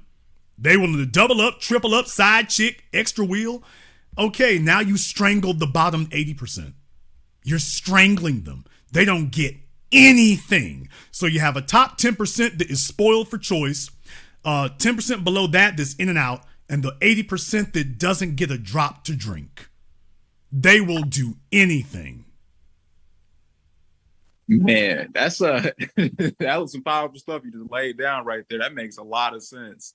That makes a lot of sense for how things are operating in the country, especially when you said politics, police officers, and what was the other thing you said? I mean, police officers, lawyers, politics. Now, I don't know if I said politics necessarily, but yes, absolutely. Politicians, most of your politicians are betas. Alpha men don't do well in popularity contests. Alpha men are excellent leaders and poor politicians. Betas are excellent politicians, terrible leaders. Alpha male doesn't try to lead by popular opinion. He says, this is the way we need to go. Hell or high water, we got to go this way. A beta says, all right, let's hold a vote. I want to see how many, let me be popular with you all. And that's how he works that. So if you notice, your politics are usually run by betas. Because by definition, a beta wants to be popular. And alpha don't give a damn if he's popular or not. He's concerned about succeeding. A beta will be happy if everybody fails so long as he's still popular. For him, that's success. Wow. That's deep right there. And you know what's interesting? This is a book I'm reading. It's called Outwitting the Devil. It's by Napoleon Hill. And it talks about fear and then how you kind of can play into the devil's hands. And that makes perfect sense for why women are able to get away with everything they're doing due to the fear of not being liked. Yeah, it's not an alpha trait for sure. And you know what else, Jason? A lot of guys think when they get to the top of that mountain, like that financial mountain, a lot of these podcasts, they always say like, you know, get your money in order and you'll get women, right? They always make that like a heavy thing that kind of drill into a lot of guys' heads. And I can say as a dude at the top of the mountain, don't nothing change. It's not like you can go and walk up to a woman and things don't go smooth. It's not like you can open up a dating app and it's going to get even better. I've even seen guys who are taller than me, as successful as me or more successful, struggle just as much. And it's hard for people to believe because it's really the American culture. But what's interesting is the second you leave outside of this culture, things operate differently. I was doing these videos with these glasses. I was doing these point of views where I go and approach women the glasses, and after I approached 5 women, one of them was in, and I felt this weird between speaking, and I was like, is it that women in America lack social skills? Then I called up my little brother. I have 3 little brothers. One of them is gay. So I was like, he hangs around women all the time. So I was like, let me call him up and ask him some stuff real quick. I said, yo, where are most of your girlfriends meeting guys? He said, through friend circles, dating apps, or Instagram. I said, so they're not like, nobody's walking up to him and talking to him? Nah, not at all. That's not how they're meeting any man. And I was like, that's strange. So I was like, would you say they have like poor social skills? He was like, yeah, I would say that. I was like, that's interesting. And it's funny to think that they're operating from a system of like in La La Land.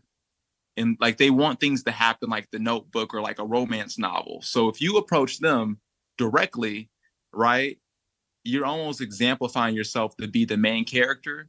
And they're realizing they're the sidekick at that point, which America has told them that they're the main character. So it's like it's a conflicting thing in their head. When a man goes and approaches a woman here in America, they're conflicted in their head when you go up and walk to them because it's like, no, I'm the main character, like not you. And it's like, but no, you're really the sidekick though. Like you were always made to be the sidekick, but they can't deal with it. And our fathers have let it get that far, and the political system has let it get that far too as well. Well, because it serves them. They profit and benefit off of that. You need ideally, if you're going to run a powerful society, you need subservient men. You need a strong, able workforce that serves, quote, the system, not itself. Mm-hmm. So it will always be a priority to subjugate you, always. You talked about having money. That's why I had to change the way I phrased things years ago, because I realized that fellas didn't understand what I was saying. Money to me is a product, not to me. Money is a product of your accomplishments. But I realized that a lot of fellas just saw, okay, get some money and the women bow down. That's not the way it works. Did you develop the character traits that make money? You know, because money is supposed to be an outgrowth of how you develop yourself. You give money to a beta and you're just a beta with money. So you're laughable and disposable. So no, money is a requirement to be an alpha, but it's not the only one. That's the issue. So it's not a cure-all. Get some money and everything goes smooth. No, get some money and probably get exploited. That's probably what's going to happen to you. If you cannot get people to be interested in you as a person, when you talk about how females have that main character energy, very good point in that regard, but please remember the reason why women have gravitated to apps to meet men, whereas your mother and your grandmother never would have done that, because your grandmother and grandmother would say, well, that's a hotbed of strangers. I don't know these people. The reason that the women have done it is because the bottom line is what they figured out is that most men are starved for sexual options, and that if she can't get the guys who are most desirable in her town, well, then if she opens up her options to the world, maybe she can get a top 10%er somewhere else. And that's the strategy they're willing to go around the world if they can get a top 10%er. She's okay, just open up wherever he is. There's planes flying everywhere. That's the reason, that's the strategy they've shifted to. Also, one other thing, if a female is, and I don't count in pure numbers, I only count even numbers. On scales of 1 to 10, I only count even numbers because every female is going to try to give herself a 7. I'm like, nah, either you a 6 or an 8. If a female is typically speaking, if a female is an 8 or a 10, she's got high income men trying to holler at her on the rip. She's constantly being approached, or at least she's regularly being approached either online or offline. So she's not really unduly concerned. She's concerned about other aspects, not if it's a guy with some money. The average female, 6 or less, she's not really getting that type of response. She might have some sexual interaction with a 6-figure man, but she's not going to get to have a committed relationship. That's the problem. So most women have sexual access to the top 10% of men. They just don't have a commitment. There's where the problem comes from. So if you want to know why the body counts are outrageous, open up every app, Tinder swipe, this, that, and the other. They're talking. The men that they want are prioritizing sex, and the women are saying, okay, well, let me parlay that into a relationship, and it doesn't work because every male can see whether he's in the top 10% or bottom 9%. Oh, by the way, you're in it for you. And as long as men see you're in it for you, sprinkle, sprinkle, it's about exploitation. Well, now it's going to be get it and get gone. That's what it is now. And they're used to dealing with older males who just take whatever in the world you throw out. You younger fellas are frightening them because this is not a conversation 20-somethings are supposed to be having in a large number. You're not supposed to be having this conversation. You're supposed to be desperate. You know, it's sad when they reach that top 10% of men, they don't realize that they don't have the power anymore. And Jason, I told my friend this. I said, I feel like when it comes to women wanting that 10% guy, they look at him like Superman, right? But I notice when I travel, it's two different thoughts, right? Outside of Western culture, you're going to find women say, oh my God, I'm with Superman, right? I'm with Superman. And then American women, I literally feel, or Western women, I feel as if they say, I'm controlling Superman. Look what I can get him to do for me. And it's like, you're evil. You're actually an evil villain. You're not even like a sidekick. You're an evil villain. It turns around really fast. Yeah, look, I broke their hearts here a few years ago when I said the simple phrase. I got a program that's on here, from 2-3 years ago. And they don't have to like it, but it's the truth. Now, whether it's coming from me or whether it's coming from you, a cat half my age, The bottom line is we don't get the level of accomplishment and achievement we get for nothing. We want something for it. If we've done more than average and more than mediocre, then damn it, we expect more than average and more than mediocre. And if we've gotten into the top 5% or 1%, oh, I want a hell of a whole lot more than the 90% gets. Whole lot more than the 95%. And even if you switch up to another dude, swipe your apps, check your DMs, do all that you want to. If you find another fellow who's from a similar strata as me, here's the catch-22. We're all the same. Facts. All of us. Just like the females, if she's a 10, you know by now at 28, all 10s are the same. They're all the same. They might look different, but what they're going to expect from you is all the same. The treatment they expect is all the same. And the level of effort they intend to put out is all the same. Well, guess what? For a man who's a producer, we're all the same. All of us. Some of us might be a little bit more of a jerk than others. Some of us might be a little more hard-edged than others. But the bottom line is, if you get in a cat who's building, he's competitive, he's making moves, he's doing that, he's not sitting on the porch, collecting cobwebs, we're all the same. There'll be some small edges, changes here or there, some slight nuances. But generally speaking, when you talk to us like, oh, you just like him. Or at least, yeah, what you want isn't very much different from him. So that's the real catch-22 they jump into. They jump from one app to another. You're just jumping from one type of guy who wants the same thing to another one who wants the same thing. And that's the scary part. It's interesting because you had said men are more invested into the relationships than the females. And they don't realize that, even the top percentage of guys are all the same. And to a degree, all men are somewhat the same in terms of the level of respect we want, just on a bare minimum basis. I've noticed that with women, when you give them instruction, maybe you have a demand, or maybe you want to correct something in their behavior. They're extremely flighty.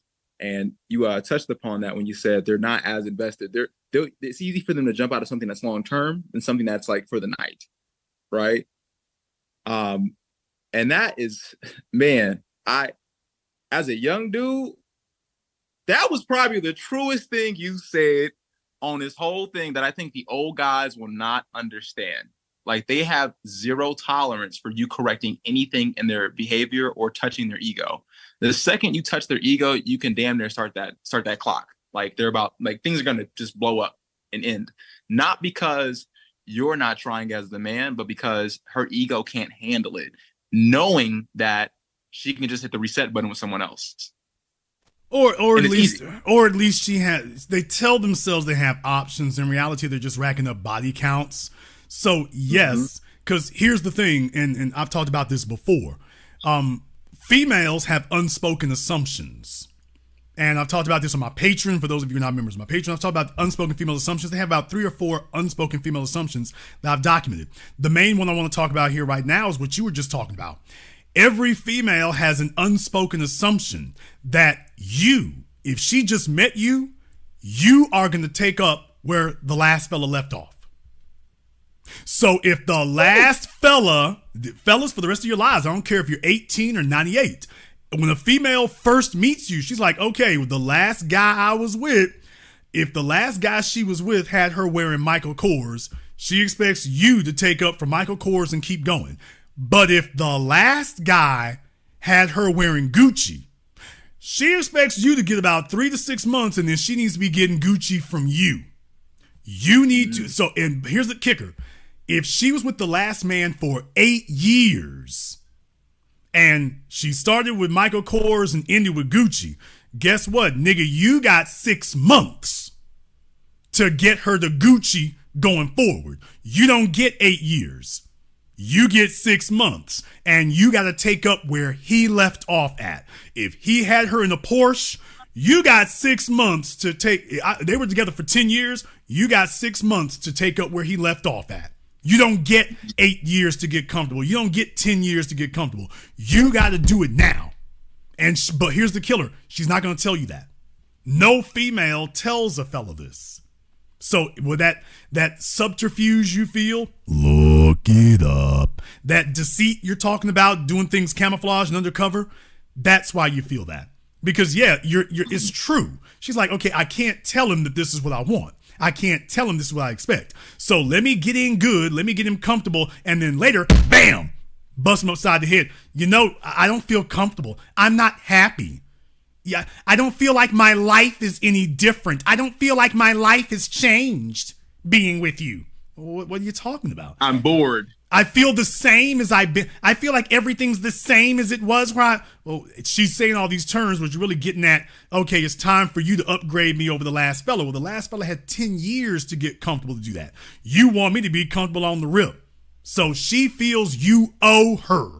Whatever the last man didn't do, you get stuck with the bill, young men. And this is for all men, but I want the young fellas to understand, if your dad's never told you and the old niggas never spelled it out, I'm spelling it out, you're going to be stuck with the bill. Every new female you meet, she's coming to you with all the things that she thinks she learned from the last 10, 20, 40, 50 men she been with, how big the body count is, and you get presented with the bill.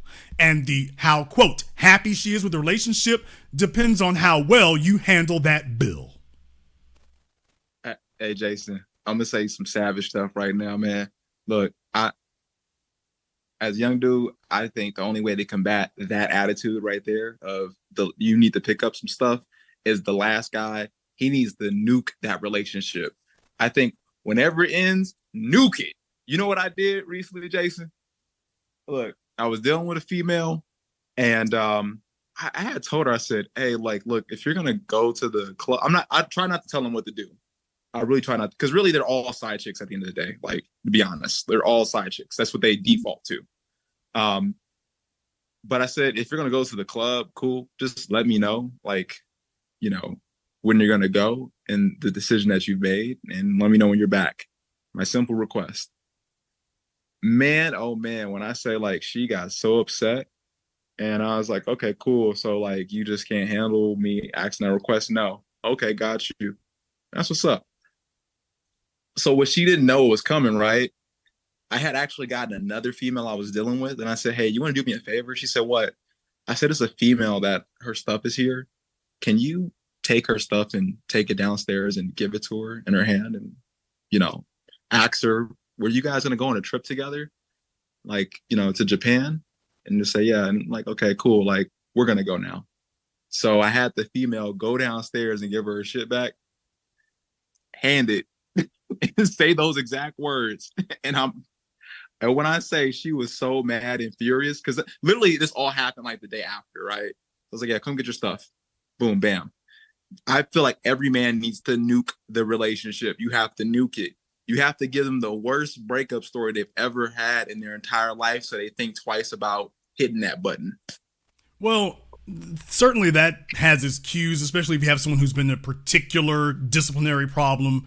A man certainly needs to have that, but you were actually winning at the beginning with what you said, because there's where the real issue comes in, and that's why most males are beta and simp and desperate. You said it from the halfway through. You had another female you could contact who was down for whatever right then. Okay, 90% of the male population doesn't have that. But you know why they don't? Because they stop. I think because they stop. Then they get that one girl, they cut everything off. They don't understand that women just naturally accumulate options and that they'll forever have to work for the option. Well, I mean, women are always going to have options because males are always in the market.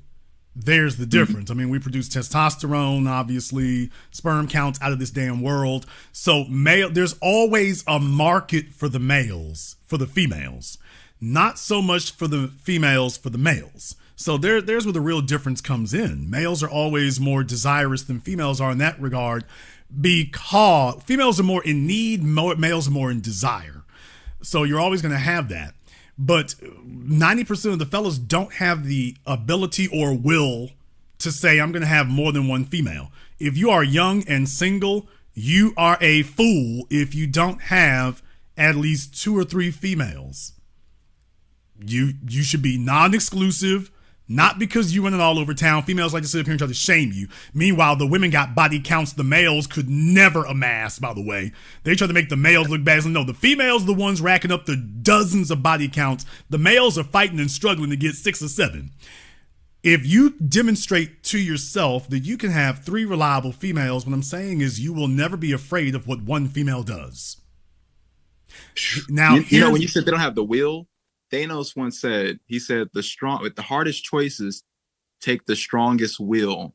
I almost think whoever wrote that movie for the Avengers, when it came to Thanos part, I'm like, this man was just so poetic and philosopher, like a great philosopher.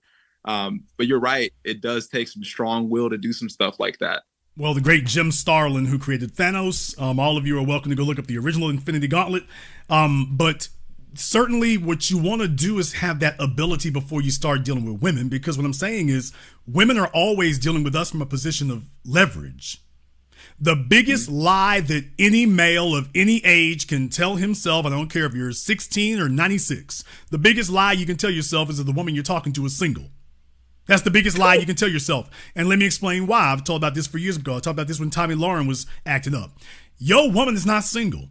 I don't care where you're at. Your woman is sitting at the job. As far as she's concerned, she got options. If she wants to, she can cheat on you with a manager. She can cheat on you with a coworker. She can cheat on you with the FedEx driver. She can cheat on you with the UPS driver. She can cheat on you with the pharmaceutical rep. She can cheat on you with a paralegal. So as far as she's concerned, if I want to break glass in case of emergency, I got options. And they always got a back pocket dude. Some simp they know is just hanging around. Okay, if words come to words, I can go ahead and call him off the bench. He's weak and lame, but I can call him off the bench. That's how women live. Not they operate how they feel. That's the way they live. Their big thing is convincing us that they're not doing that. Oh, I don't do that. The rest of them girls, yeah, I don't do that. Fellas, just like the men who are producers are all the same, the women are all the same. If she's in a bind, oh, I got somebody I can call. As a male, the most powerful thing you can do is make sure that you have someone you can call and that it's been clearly demonstrated so that if you meet a female, she understands, by the way, if I'm alone tonight, it's by choice. It won't be, if you act up, if I am alone tonight, it'll only be by choice. It's not because you made it happen. You acting up is not going to have me alone tonight. You can hear it in their speaking when they talk.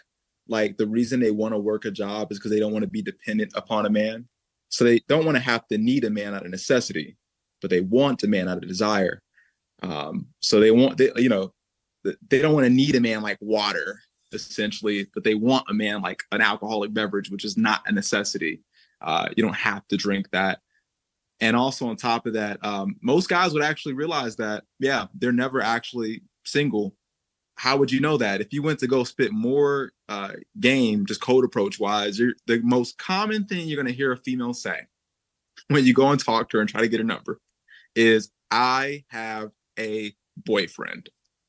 Like, and we don't even know what that means sometimes. Like, I don't even, like, I'm like, is it serious? Sometimes if you ask the question right after that, is it serious? You'll start to find out the level of which the seriousness is. Because sometimes you got to press that button like, oh, we just started seeing each other, or we've been talking a little bit, or we're in a phase. You'll find out that they're never really single, for sure. Even when they go to you, they might be dealing with the dude previously beforehand a little bit, and then they finally cut him off. Well, you got to read their body language usually more than their words. A woman's body language will tell you if she's got a man and that's all she wants and she ain't looking for anything else. Other than that, it's wide open. Here's the problem. In our society, every woman is looking for the next leg up. For the most part, you wouldn't have a 50% divorce rate and 80% of it initiated by the women if that's the default program and they're always looking for the next one. The only ones who are not are the ones whose value has fallen off so much they know if they go back out into the marketplace, they're going to just get slaughtered. So those are the ones who finally give up. But if a female thinks that she still got some pull, oh dude, she is going to be ready to pull the lever to audition your replacement. She's going to be ready to pull the lever. And the real problem of it, which is why I am glad to see the drizzle thing, is when you got folks talking about that sprinkle thing, we all understand what that really is. We understand, as men, we understand what we're really seeing there. What they're saying is women get it however you want to, however you want to get it. Mm-hmm. If you're married, if you're dating, it doesn't matter what this guy is doing. You play by your rules. You get whatever you want to get. And it would be different if it was a joke that people were laughing at. The women are sitting there laughing, but they're not kidding. That's the problem. When they hear that garbage, they're laughing, but they're not kidding. It should be the female shutting her down. It should be the female stopping her.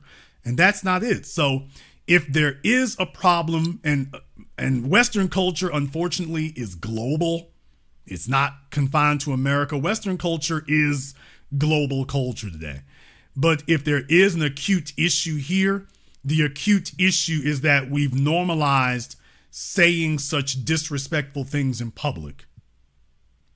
Now, if there is an acute issue, that's the one. In other places, they would be a little too shy and humble to say that.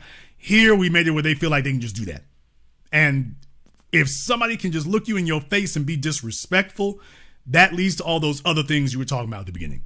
Real outrageous behavior after that. It's like, okay, if I can talk to you crazy, well, I can just act crazy. Which is where we're at. I was gonna say this. For all the men who think that the soft guy era, trend won't be successful, and you won't be able to get a woman to pay for the first date. I actually got one to pay for the first date. I've done it a couple times before the movement, but as of recently, I find it to be easy. I think we sometimes forget that Eve was the one who was fooled by the snake. She got fooled by a snake, an animal.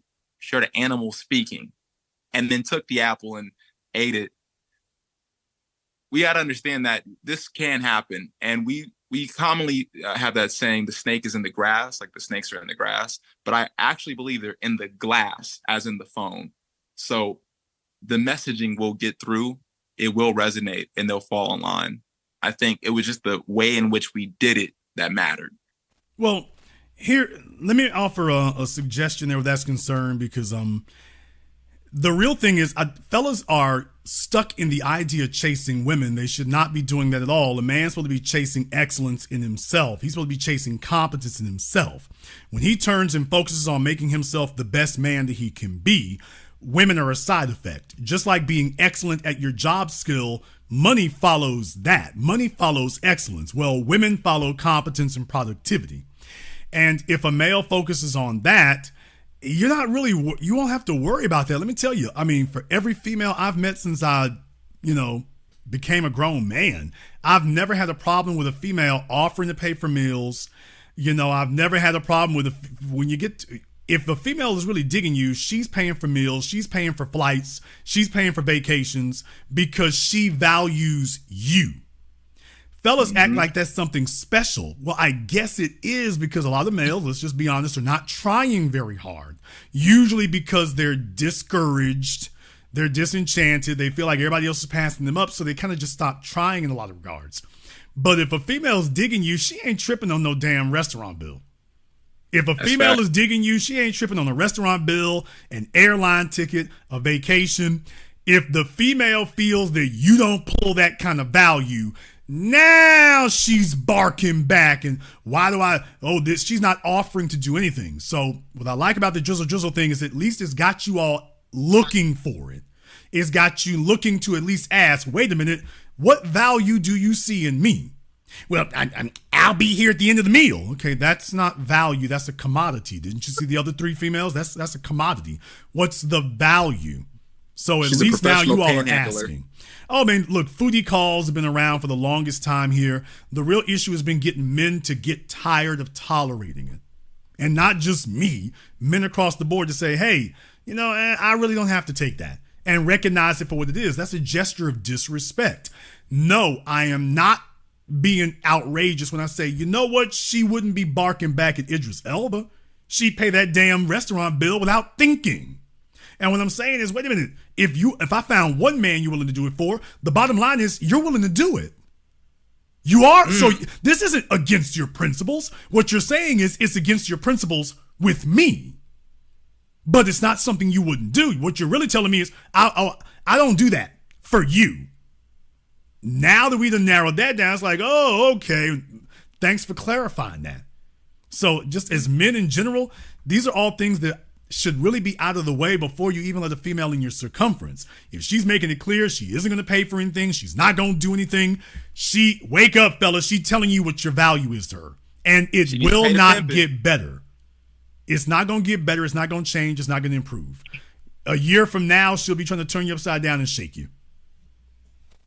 You know, the soft guy era is low key. I don't want to frame it like this, but it's low key pulling the playbook from the pimp's playbook that a hoe must pay up, essentially, to even be around a P. And I could really rock with that.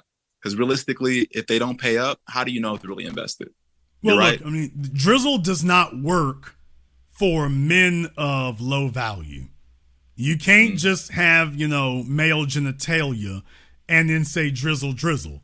You have to bring out that there's the ingredient I don't want to be lost. Now, I don't think it's lost on you. I think you got it. I thought you got it the very first video of yours I saw. I understood you got it. For a lot of these other fellas, I don't want it to be where a lot of guys who don't have much to offer are yelling drizzle, because you're irrelevant. You have nothing to leverage. So the fellas need to understand drizzle works as long as you got the package to leverage. As long as you got the assets to leverage, and I'm not just talking financial, personal, physical, social, financial, intellectual. You have the assets to leverage. Now we can drizzle our ass off. Without that, it doesn't work. So, I think you guys are on the right track with that. If that develops further in the conversation, that's the kind of, because the guys I've seen saying it, I think they got it. I just hope it's not lost on the males that you're talking to. If they think they're going to be the male counterpart of the bummy females talking about she's a size 18 talking about sprinkle. And it's if the fellas think they're going to be the counterpart to that and it succeed, that's a misnomer. I'll let you have the last word.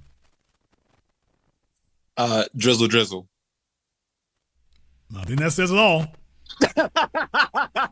Thank you very much for giving us a call tonight. I know we went a little bit long there, but yeah, in the video there, where was it? Yeah, that was the fella there. He was in the video. There he is. So like I say, just I had the video roll. I was going to play it earlier. I didn't have it. I was trying to get back to the phone lines here, so I didn't actually play before. But yeah, like I say, he was one of the clips that I had seen. His went around, got a whole lot of play, whole lot of views. So Jay Bridley there was part of the, he's probably was gotten the lift on this thing. He's probably what got the lift on it. So like I say, as long as they keep their eyes together and keep their eyes straight about what it is that gives you value as a man, now you can leverage Drizzle. Now you can leverage it. Let me grab a phone line here before I get back to Zoom. Let me get called from area code 718. You're on live with The Business. What's your name? Where you calling from? Hey, my name is Roger from Brooklyn, but I'm calling in Jersey. All right, Roger from Brooklyn. What's on your mind? So I'm 32. I have a brother who's 28, and I have a sister who's 23. And I got married when I came out of the military when I was 26 years old to this older lady. She was 34. I mean, you guys could imagine what that was. She was way ahead of the game. But anyway, I ended up getting a job working in Iraq for KBR, and I got married to this girl. And once I got married to her, it's like I became like the wallet. I had to pay for this, pay for student loans. I was never doing anything right. So being that my dad was married, I called my dad. I was like, yo, Dad, how do I handle this? And my dad, being the old N-word that he is, he told me, well, I just got to tolerate it. This is how women are. And in my head, I was like, I was kind of felt trapped. I'm like, you telling me there's nothing I could do about this? So I tolerated this for about a couple of years until she hit me that she wasn't happy anymore. There you go. And then she got a divorce. And you tolerated it until she cut out. You stuck around until Correct. She was done with you. And that's the worst position to be in, because if a woman is walking, that's usually because she was planning that months or years ahead of time. That was just the day that she informed you that she was making that move. But she's already been behind your back putting the pieces in place so she can go ahead and make that run. Now, let me go ahead and check on a couple of things here first. Okay, you worked for Kellogg, Brown & Root. For those of you who don't remember the Iraq War II after 9/11, there was the two major contractors, Halliburton and Kellogg, Brown & Root, which is a subsidiary, I think it was. So those are the two contractors in particular there. So were you prior military? Even though you were young, I understand, but were you prior military before you went to KBR, or did you just go straight into contracting? Yeah, I was in the Marine Corps, and then from the Marine Corps, I had a clearance, and so I just ended up working with KBR. Okay, so that was a big thing, as you all know. They were playing this game where they were like, oh, we're not sending armed forces, they were sending military contractors, who in many cases, they were paying way more than the military is paying. So Blackwater, Halliburton, Kellogg Brown and Root. So for those of you in your 20s, you weren't there, you don't remember. I was there for Gulf War I and II. Gulf War II was a commercial corporate war, but in any case, so he worked for Kellogg Brown and Root. Okay, that means he had gold-plated benefits. That's the whole point. First of all, he was in the military, and then he went to Kellogg Brown and Root. He got gold-plated benefits. You married this chick, and she was like, what, about a decade older than you? She was 9 years older than me. She's about a decade older than you. Did she have any kids? No. Okay, was she black? Yes, she was black. Mixed? She was from Trinidad. I'm from Jamaica. My background is from Jamaica, and she was from Trinidad. I gotta go there. Light skin though? Second? Was she light skinned? I gotta go there. She was light skinned. Okay, there you go. There is, look, brother, from the Caribbean, there's a difference. There's a difference. Yeah. Jamaica, brother, it's a difference between the light-skinned ones and the dark-skinned ones. It's a difference. I got to call it like it is. I got to call it. It's a difference. Yeah. Dudes treat them differently and then they expect it from you. I fell into that trip. So, again, being my dad, I grew up with my dad. I love my dad to death, and his word was the gospel to me. So after that situation fell apart for me, because I was way more invested than she was. I started just talking to my dad and my mom more. And my dad has been divorced one time. He's married, and obviously my mom. And I just started just kind of like evaluating his situation. And my mom was really, really disrespectful to him. But again, I never really it didn't add up to me until I was going through it. And then I asked my mom, and my mom was like, oh, I give your dad credit, for doing all this child support stuff. And then my sister, now I mentioned my sister was 18 years old and she moved with my dad. And then my mother convinced her to move back to the house, so she took him back to court for child support. And my dad was like, well, that's what happens. I'm like, Dad, she's like, you're being disrespected. Everybody's disrespecting you. He said, well, that's just a part of being a man. Okay, well, let me deal with that though, because there's some things I want to get to here. We met you met this woman who's a decade older than you were. And by the way, I am having to change up the screen here. YouTube's trying to hit me with the I'm playing video that's been claimed by somebody else, so I don't know when that started, but YouTube is messing with me. The reason why I'm asking this though is that because there were obvious warning signs in this regard, and I hope that it registers to you all why I'm giving you young men the advice that I am now about when to do those things. How long did you know this woman before you married her? Not long, maybe about 9 months. Not long. Damn! 9 months? Correct. Y'all were married longer than you knew her. That's correct. So what I'm saying is, first of all, why were you sprinting down the aisle for her? Be honest, brother. Be honest. We both know what it is. Just go ahead and lay it out. There was sex, probably, if I were to put it anything like that. Light skin, slim waist, from the Caribbean. I mean, you got caught up. I can't say I'm mad at you. I understand. And she was working that sexual sorcery. She's like, this fella in his 20s, she 30-something, probably got a body count out this world, but she know what to do with it. And she's like, he ain't never been thrown like this before. So, yeah, this his first rodeo. And that's what it ends up being. So from there, yeah, man, it gets you into a bind. That's why they grab for you young. And I should know. I mean, I was a young fellow who had females who were a decade, 2 decades older than me when I was that age. I guess because I'm a more cynical person, I wasn't that easy to snag in that regard, though I did get into some financial trouble as a result. But I'm just saying, okay, that's the first thing I was looking for here. Second thing, you were in the military. Now, were you honorably discharged from the Marines? Yes, I was. I couldn't get the clearance without it. Okay, that's what I'm saying. He was honorably discharged. Okay, he goes from Marines to Kellogg Brown and Root. You married her after you went to KBR? Yes, I got the job. I got the job after we married. Probably it took me about. Oh, like okay. a So year wait. So you married her while you were in the military. No. Once I was out, it was between the period when I was out. That's when I married. I didn't want to get married in the military just because I thought it would be a bad idea in the military, but it was a bad idea altogether. Obviously, she was fishing for that one. So she knew you while you were in the military. Correct. And she was probably applying the pressure for you to marry her. Oh, the pressure was applied. The pressure was very. Was she a divorcee? Pressure. Was she a divorcee? No, she wasn't. No, she wasn't a divorcee that I know. I don't think she was. Okay, because like I say, usually when they're in their 30s applying the pressure, it's because they've been in a long-term relationship with the dude, and now they're looking for a sucker to just snag. Well, again, it was my fault. I was just telling her about anything. Being that I was working overseas, obviously the pay was a little bit more it wasn't normal pay. I was getting paid a lot of money to be overseas, and she knew that. So that's what she was pushing me to do it. I wanted to do it too. I'm not going to be mad. I'm not saying that I didn't want the money, but she was kind of the main reason. Just go ahead. I said, you don't have to be away for 3 months because my rotation was 3 months.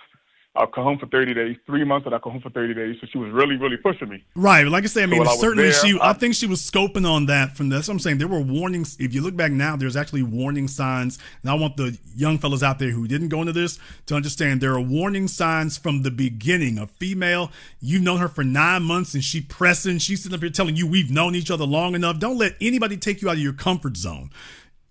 It takes 6 months to tell if a female is wife material, but you don't marry her in 6 months. You marry her in 2 or 3 years. Well, Jason, why? Because a person can be fake for 6 months. They can't be fake for 2 or 3 years. And if you had waited 2 or 3 years before marrying her, she would have shown you those signs, and every year you've been like, yeah, let me back up some more until eventually it's been 4 or 5 years and you just never married her. Yeah, because you already saw what the deal was. If you give yourself enough time. This is why females are like, okay, turn on the triple X-rated sex and then start hammering him to marry you. And now you're coming away with this phony assumption that this is the way marriage is going to be. It's going to be triple X-rated sex and cooking. And as soon as you marry her, the sex turns off, the cooking goes away, you're doing your own clothes. And now you're like, I'll be damned. And then if she stays married to you long enough, now she starts heading towards divorce. Now, in your case, I don't think it was going to be that bad because you weren't married to her that long. So I don't see, and you didn't have any children with her? Well, I was going to get to that part. We didn't have any kids, but once, like I said, I don't want to say I was going crazy, but I was like, man, I'm stuck into this thing. So once I started saying, like, man, you don't do anything, I wanted to leave. She was pregnant. She hit me with that. They hit me with that hook. So was she actually pregnant? She was not. Okay, there you go. So like I said, I mean, she was being a disciplinary problem, and you were letting her know you're not happy with the situation. She knows was really just trying to run a scheme to try to snag a fellow to make her life easier because she's heading towards 40, and that really makes a lot of females panic. So one minute she's like, okay, let me hold him, and the next minute she's like, yeah, I didn't get my hooks into this one far enough. I don't have my hooks in deep enough, and I don't have any leverage. So let me go ahead and split. Because you probably were giving her signs that you were discontent with what was going on, which let her know eventually you're going to head for the exits. So remember, when the female gets scared, they switch to, I got to get him before he gets me. Right. And the thing was that she talked, again, I don't want to put no blame on my dad, but I did, rely on him for his advice. So she would talk to him, and he basically talking for her and basically telling me what she told him, and he's kind of keeping me in the situation. So when I got frustrated out of it, I was like, man, why would you try to keep me in this? And his thing was, well, I did it, so you do it too. Yeah, I mean, like I say, this is why I said, just because these older dudes gave up their manhood and were willing to suffer and be somebody's damn doormat, that doesn't mean you do. If you got some dignity about you, that's not going to work. Now, was your dad former military? My dad was former military too. Yeah, thank you. I'm not guessing my way through this. So your dad probably retired from the military. No, my dad did 4 years in Korea as a electrician, and he's an engineer for the MTA in New York. Oh boy. Now, So he's a government worker. Yeah, he yes. Federal government to state government. So he's a government worker. Oh, let me get a stable income so these females will be happy with me. And in the process, he just becomes their lifelong servant. Well, again, everything you said is absolutely correct. I didn't look at it that way. I was just looking at it as my dad being a good dad and taking care of responsibilities and yada, yada, yada. But once I got caught up in it, I'm like, oh, hell no, I can't do this. I want you all to recognize a concept here. Just because a person isn't breaking the law, that doesn't make them a good person. Like, we have this idea that unless there's some raving, roaming, raping lunatic causing havoc on the countryside and burning things down, well, those are the bad people. And everybody who's not doing that, well, those are the good people because, well, they're not breaking a, quote, law. And what I'm saying is, just because your dad's not, Conan the Barbarian, folks, I want you to understand that doesn't mean you got good parents. Just because they're law-abiding citizens, that doesn't mean you got a good parent. If they're raising you to be weak, if they're raising you to be docile, if they're raising you to be compliant, if they're raising you to be okay being exploited, that's not a good parent. That's not good. Even if they themselves are exploited, that's not good. You're supposed to raise your kids to have a better life than you. And if he saw what you claim your mama was doing with him, it's like, okay, whoa, you're not supposed to be signing off on this. And I think what a lot of you miss is that a lot of your parents mess up and then they're not comfortable unless they got some company, man. Your mama had a bunch of bastard kids. She ain't happy till the daughters have a bunch of bastard kids. Dad is sitting up here over a barrel because of that battle axe he married. Now he's sitting up here making you comfortable, putting yourself over a barrel to yet another battle axe. And in your case, you're talking about he was talking to her and whatnot. It's like, okay, this doesn't end well. Yeah, and again, like I said, once my sister did that to him, and he just took it in the chin. I'm like, that's when I don't want. I love my dad, but the respect left that minute. I'm like, you gonna let your daughter and her plot against you, and you're not gonna do anything? That's when I realized, okay, he's leading me to the kill house. He's gonna lead me to the cow house. Now, how you said that your sister moved back in and your mom put your dad on child support? Yeah, so my sister turned 18, and in New York, you get child support till you're 18, or unless you're going to school till you're 21. So my dad lives in Queens, and he has a big. Well, it's not his house. He moved in with his wife. That's a whole different story. But let's just say okay. No, slow down, because you already know the story. Let's keep the timeline straight. Your dad and your biological mother were married and then divorced. No, they were never married. My dad is married. Okay. Now. He married. Your mom and your dad were never married, but he did follow the Jamaican way and had a bunch of kids. Okay, how could this possibly go bad? What could possibly go wrong here? All right, 18 years later, your mom decides to get together with your daughter and say, oh, well, he still owes us something, so get back in the house and we can put him on child support. The way you're characterizing it is he wasn't expecting that to happen. No, he wasn't. Again, there was no reason. The living situation was better at my dad's house. His house is bigger.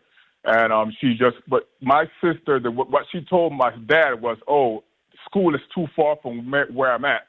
And she moved back to my mother's house. But my mother coerced her to do that because she knew what she was going to do anyway. School was too far from where she at. What school was she going to?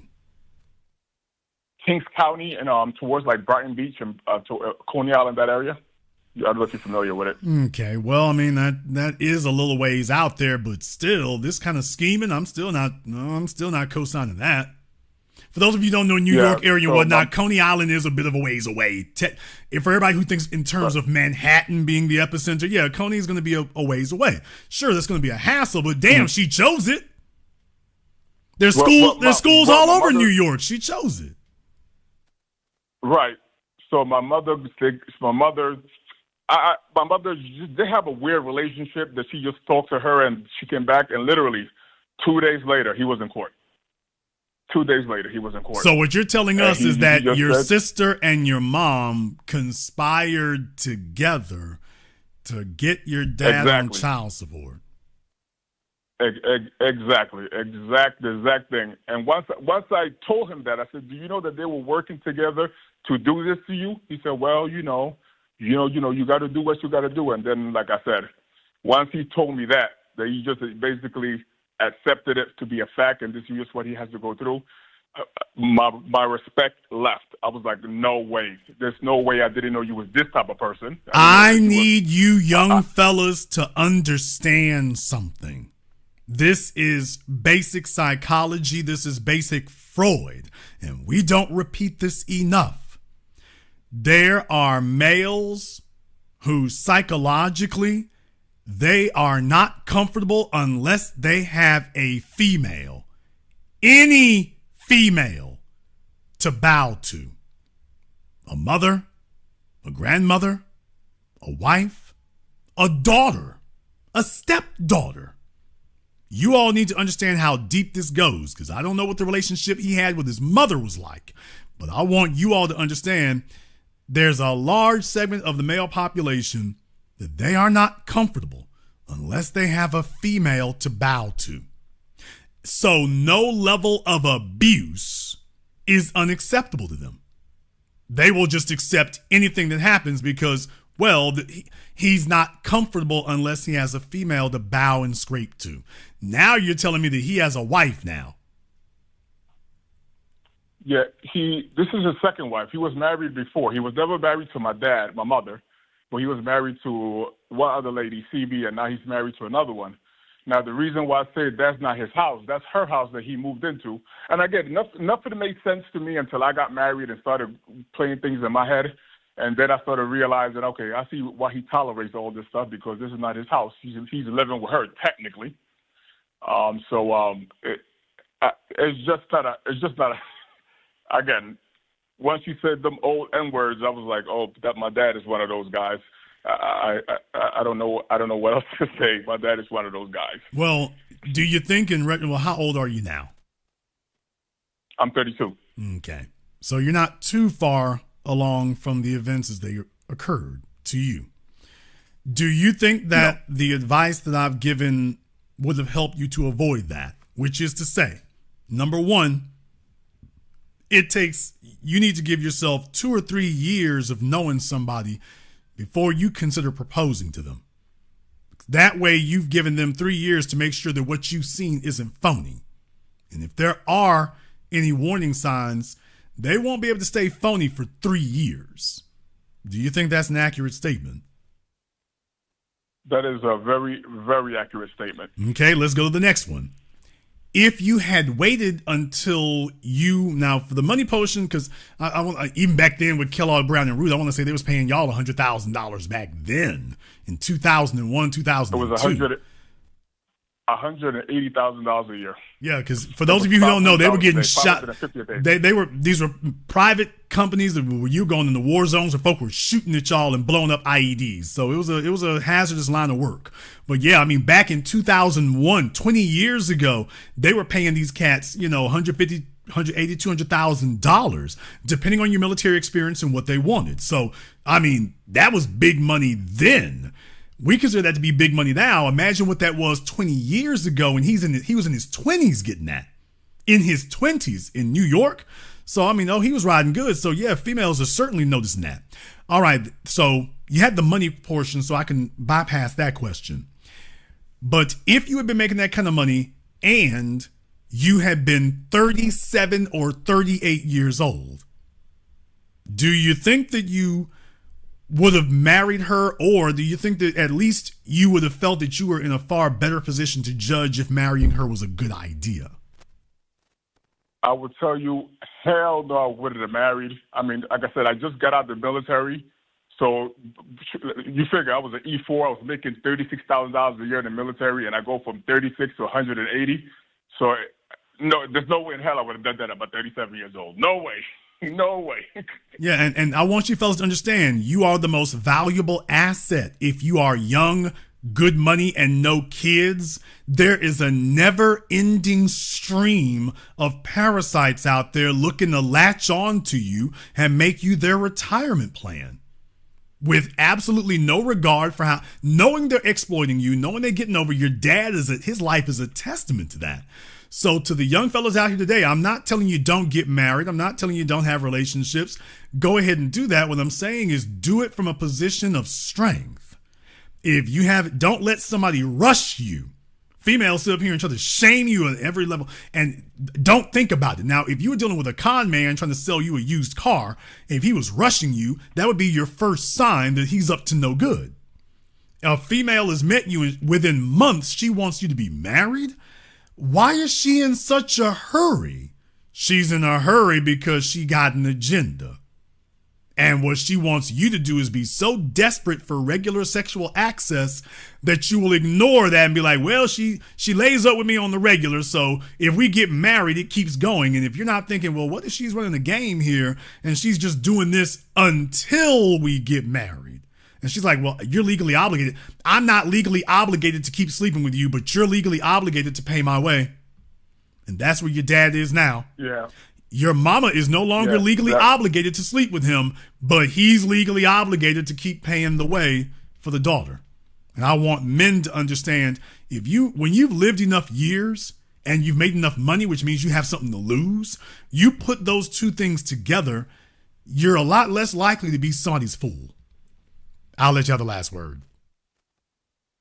And the last word I will say, you didn't say this during this show, but you was this broadcast, you have said this before, but you're right.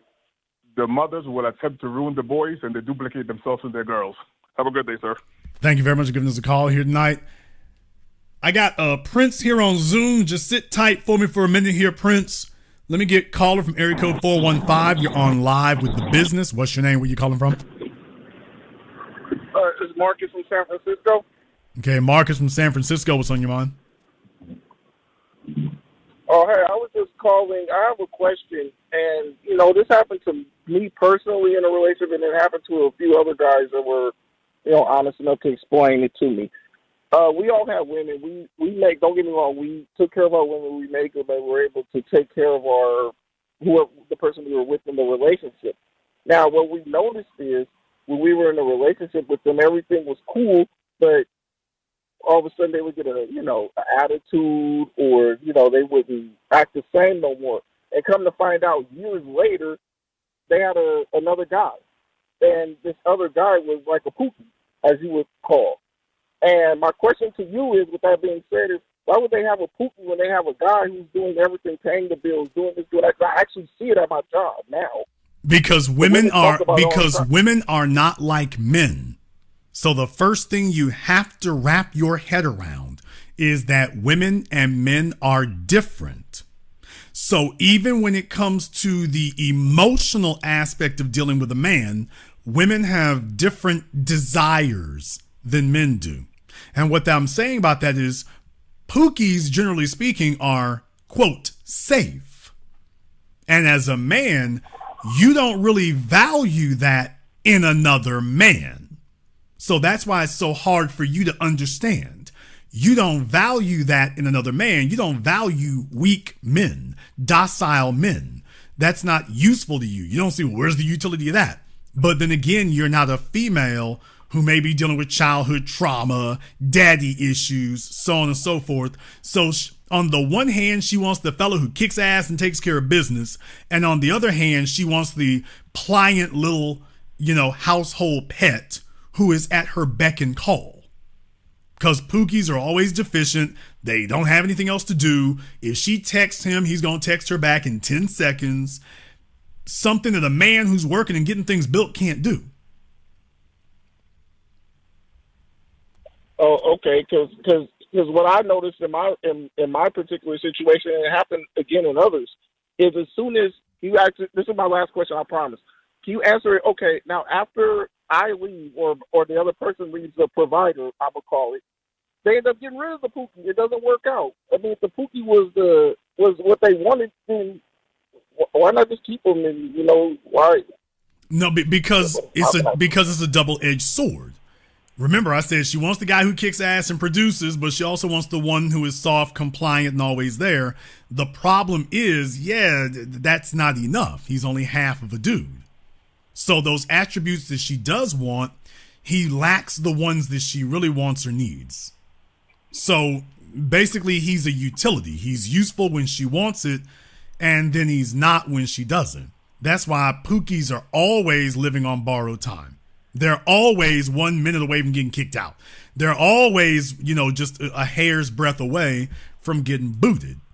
So because they're too easily replaced. Pookies are too basic. They're too simple. Thus, they're too easy to replace.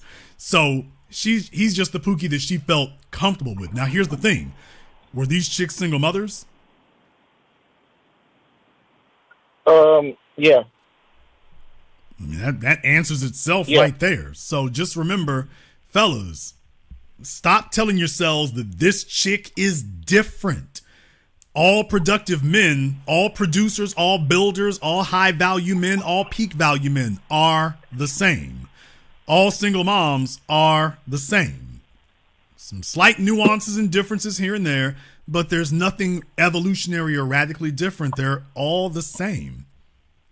So these are women who jump from one man to another or juggle more than one man. They don't discriminate. They're not discerning. They're always getting themselves into sexual trouble or got sexual dysfunction going on around them. So, yeah, I mean, there was your first clue about how that goes. So, I mean, she's a single mom. Why she got Pookies around? She's a single mom. That's what they do. That's how they became single moms. They don't make logical, strategic choices in men. They make emotional and crisis choices. So emotionally, they want the safe dude they can lay up with because he doesn't expect anything of her. A man who's working and has needs, he expects something from a woman more than just sex. Pookie, he can't expect anything other than sex. That's all he can expect. So he is, quote, safe. You, however, are necessary. We got bills to pay. She needs a man with some competence. Yeah, but you also have demands. You're a bummer. You expect things from me. Pookie, don't do that. And eventually what happens is she winds up having neither one of you. Or at least Pookie orbits around. Don't think Pookie is gone. Pookie is always orbiting. Pookie will be orbiting like Unicron's head around Cybertron for the rest of his life. That's what they do. And she'll get older and ragged out and everything else. And every once in a while, she'll holler at Pookie. The real thing is for you not to get into a situation where you are obligated to stay in her presence. I have no issue with you laying up with old girl and, running out. Where you fellas mess up at is when you attempt to make some sort of long-term connection, or God forbid, a permanent one. There's where y'all mess up at. If she for the streets, if she for the block, if she's got a nasty ass sexual history, a woman is her past. A man is his future and a woman is her past. Fellas, if the past is raggedy, the paperwork is all messed up, okay, leave it there. Okay, she's good in the sack. All right, leave it there. Stop trying to carry her out of that bedroom. Stop trying to carry her out of that hotel. Stop trying to carry her into something more substantive. This is her substance. XXX rated knockdown. This is her substance. Leave it there. These polyanish attempts, I'll clean her up and this, that, and the other, and all you end up doing is getting into a quagmire. Recognize what the person is. Leave it there. That's it. All right. Well, thank you. I thank you very much for answering my question. Thank you for giving us a call here tonight. Fellas, if you're dealing with a female who the way she operates in the world is sexual contact, frequent sexual contact, leave it there. Be all right with that.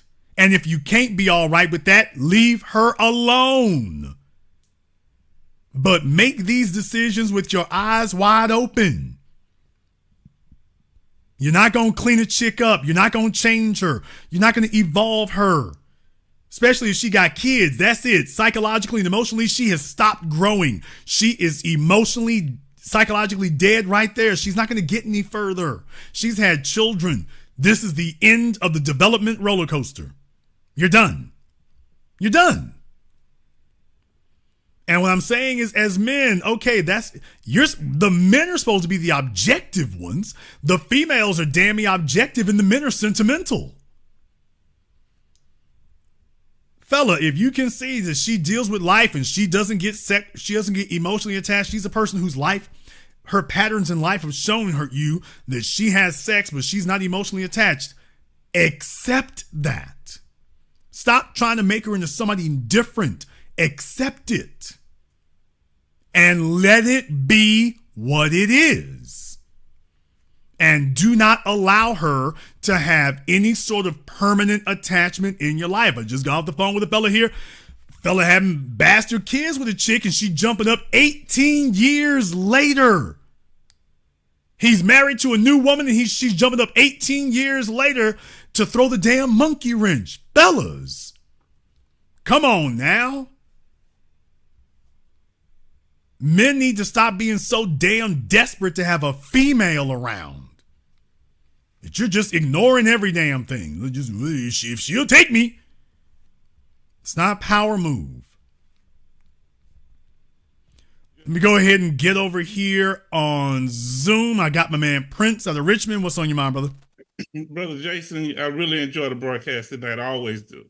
I want to say to you, brother, that I like the way that you're dealing with these young brothers and what they're doing. But I want to ask you a question. Why are you more receptive to the Drizzle movement than the Red Pill, Passport Bros, or the late Kevin Samuels? What's a difference in their approach that you're more receptive? Well, first of all, I'll just say that I'm more inclined to encourage them because this is a nascent. Look it up.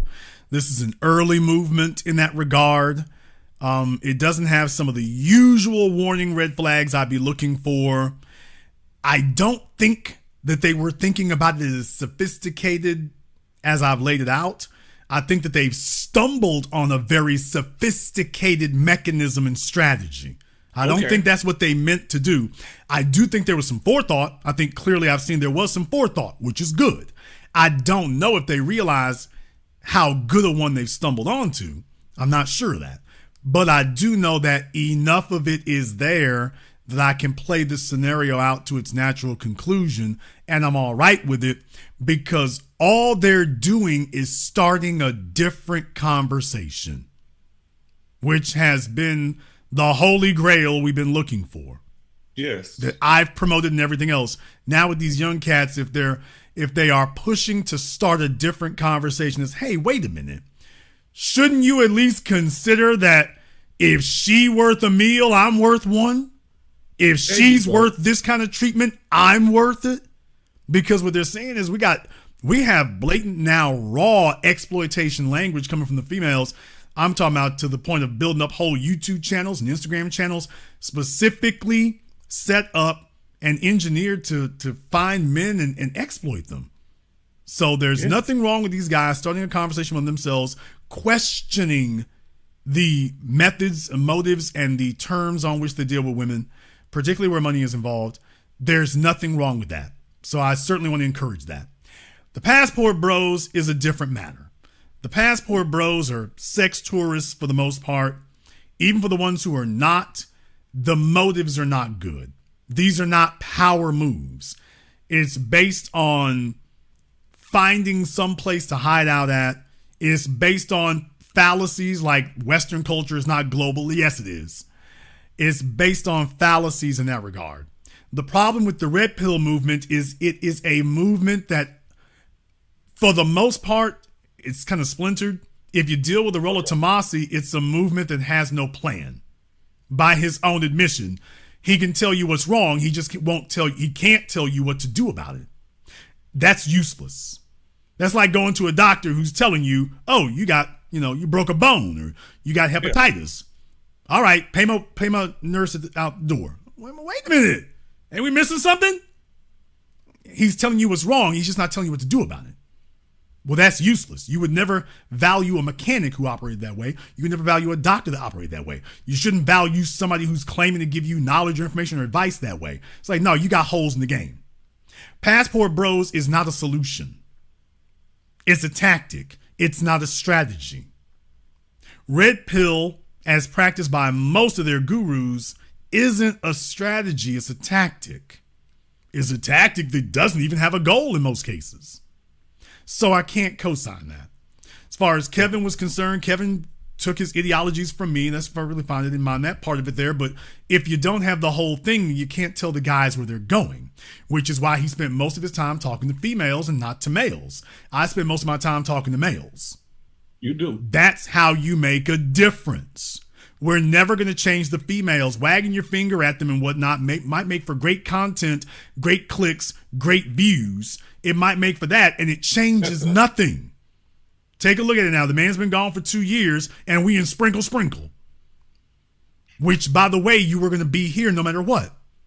Kendra G is still out there. Sprinkle has done joined the fray. Pearly things, misleading people. You're right where we said you were going to be. And what I'm saying is that's why it doesn't work. It's not a strategy. It's a tactic. If you don't have the whole ideology that tells men that this is who we must be and that we can, the only reason why we point out what the women are doing is so that we have a proper perspective on how we're being exploited. That conversation needs to be about 25% of the time. The rest of the time needs to be what we're going to do as men to improve ourselves so that we're not susceptible and vulnerable to it. But that's a hard conversation to have because now you got to tell men how to not be vulnerable. And that's hard to do, especially when you yourself haven't figured it out. There's where the problem comes from. Do you think the problem is with Arola Tabasi, maybe some of the stuff with the red pill or the late Kevin Samuels? Is it that they didn't have direction or they didn't have direction or leadership for women? Because I never was clear on what they wanted the women to do. I just wasn't clear on what direction, what type of leadership were they trying to employ. I don't think they were. I think all of them just wanted YouTube channels. It's entertainment for them. For me, it's real life. I've dealt with young men my entire life, and as a person who's never had children, it's always been a little uncomfortable for me that they looked up to me as a father figure, and it's only gotten bigger and stronger as the decades have gone on. Now, I feel responsible to them. But I also understand responsibility is not sitting up here shooting the breeze about what you don't like. Responsibility is giving them an answer. And what you find out is that most of these fellas don't actually know what they're talking about. So when the young men hit them, when the rubber meets the road, they say, okay, fine, you told me that. What do I do about it? They sound like old boy's dad on the phone. Okay. They sound like old boy's dad on the phone. And that's where things go left. That's where it goes bad. It goes bad because they need you to tell them what to do about this problem. And they don't actually know what you find out is the men you've been listening to and some of them you're related to, they don't actually know what to do. They have no clue. And you're finding out now that you need an answer. Now you're finding out, well, they don't know. They don't know what to do about this. Telling the women that they're screwed up is not a strategy. That's an observation. Now that we all understand that they're messed up, what do we do about it? Now, that's the point. Now, how can a young man know if he's getting advice from an elder or an old nigga? Because old niggas do have some knowledge, and we don't want them to waste the young man's time. How do they verify this real quickly?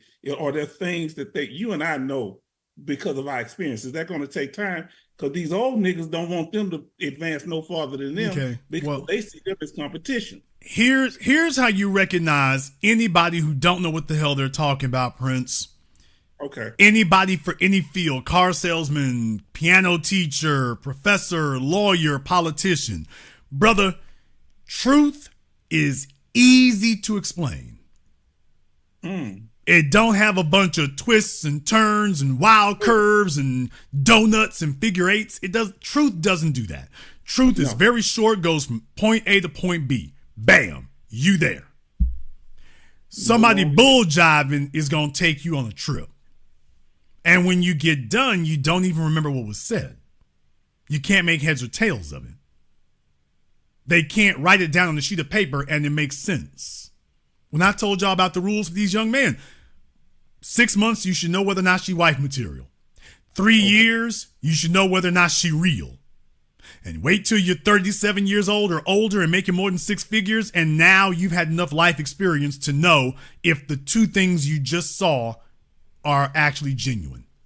Now you know. I can't trust you at 27 to make this decision. The females are too savvy. They're too cunning. The society is teaching them. I can't trust you at 27 to make that decision anymore. I can't, because the females have changed. At 37, I think now you've had enough experiences, both good and, most importantly, bad. You have enough experiences, both positive and negative, that now you actually do believe a female will do this. Because a lot of what happens to fellas is disbelief. They wouldn't do that. And then they find out, they will. And it'll happen to you. He thinks other fellas just made stupid mistakes and he'll be smarter than that. And then he realizes, no, folks really will do this to you. So I can say this because I'm willing to stand behind it, but I'm willing to stand behind it because I've lived it. And that's what I'm giving them, straight from point A to point B. When you're dealing with old niggas who just want to be heard, they go off on the lecture. They go off on the screed. They talking in circles. He's not telling you what to do. He's telling you what to feel or what to think. I don't want to hear your damn philosophy. Tell me what I need to do about this situation. Well, Jason, you just got to feel it through. And if you right and if y'all two click and y'all get along, young man, come over here. Let me tell you, you wait. Wait. Don't let nobody push you into nothing. You wait. If she's in a hurry, she got an agenda. You tell me the last time somebody was rushing you to make a decision and they were dealing in your best interests. Never. Oh, well, Uncle Jason, you kind of right, Unc. Okay, I'm trying to steer you the right way. I've been here a million times. This man over here don't know what the hell he's talking about. That's why hoes are still throwing him today. I'm going to tell you, don't do that. I'm not giving you a bunch of problems. I'm telling you the solution. Wait. Build yourself up. Have more experiences. Have 3 or 4 females. Experience everything, both positive and negative, so that you're now dealing with life from your experiences. Don't be afraid to have those experiences. You will need them. You won't believe how bad it can get otherwise. Now that you're in your 30s, now that you got life experiences, you're seasoned, you're not guessing what people will do to you. Now you know what they'll do. Yes. Now you can make a decision. Now you can make this choice. Just like I got to prepare you with 2 + 2 is 4 basic math before I can get to multiplication and division. Now that you got that under your belt, now you can tell me if this chick is genuine. Now you can tell me if she's a keeper. Now you're ready to make this choice. Jason is giving you the formula, young man. Here's the problem. Women are the masters at it. Are masters at the emotional manipulation. They will catch you at a vulnerable time when your mother dies or when you're going through a divorce. That's why they gravitate to men that are in transition. So you have to be very mindful that women are masters because they can't just beat you upside the head. So they have to use other techniques to control you. Well, you have to understand that women learn early when a male is desperate. A woman can see understand something online. What you see most women, they can't sit up here and brag about very much, but every single female's page will tell you, this fella is thirsty. All of them thirsty. They're experts on recognizing and identifying a male who's thirsty, that she can see she's your only option. Or you're really, really desperate to get at her. She can see it. And when a female sees that you're thirsty and desperate, she knows she got you. She knows, you're just going to orbit. If she doesn't want you, you're going to orbit. And if she does, you're going to do whatever she says. That's when she come in the door, patting your pockets down. Let me see what I can get, because you're already desperate. Right. I just had to tell my family they didn't know I was on live. Jason, you were right. This thing here, when that young lady, the gentleman was dating a woman older than him, when she got excited about living apart from him, go over there. that was a red flag. Wouldn't you agree? I mean, should have been. See, this is what time and experience takes you. I mean, you looking at these, and is it the fact that women can't live without a woman that can't live without a man? That's a problem. If she's never had time where she could live on her own, and the same with men, as you were saying earlier. And dealing with women. Hold on, what I got right here. Here it is. I want to ask you. You always talk about the women gathering the men. Do you think this little stuff that the women are doing, this sprinkle stuff, do you think the dysfunctional women are trying to gather the men together?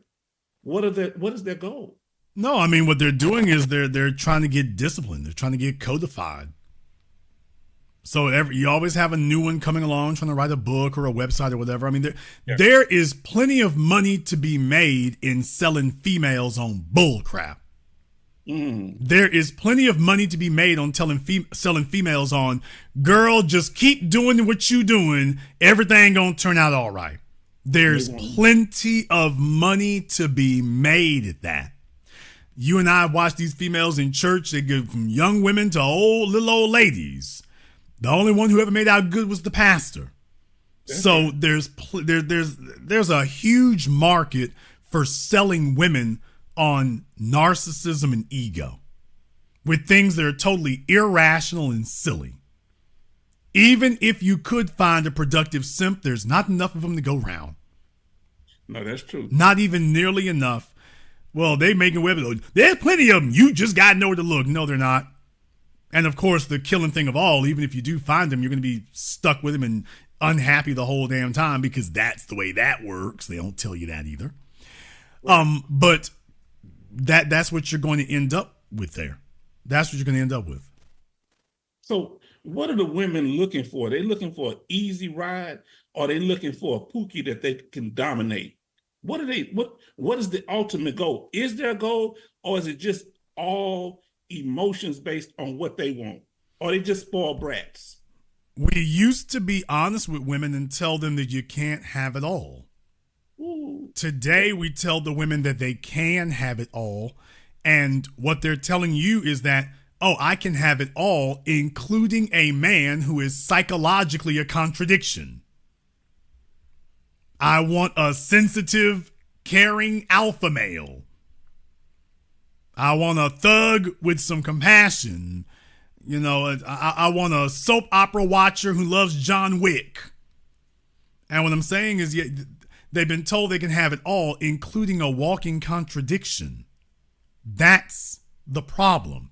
We didn't used to do that. Remember the old Calgon Take Me Away commercials? Those commercials were an acknowledgement that that was a fantasy. Today, it ain't a fantasy no more. Instagram is giving you Calgon commercials. For those of you who are too old to remember them, you can go look them up. Instagram is handing out Calgon commercials while telling you that that's real. It's being sold to them as if it's real.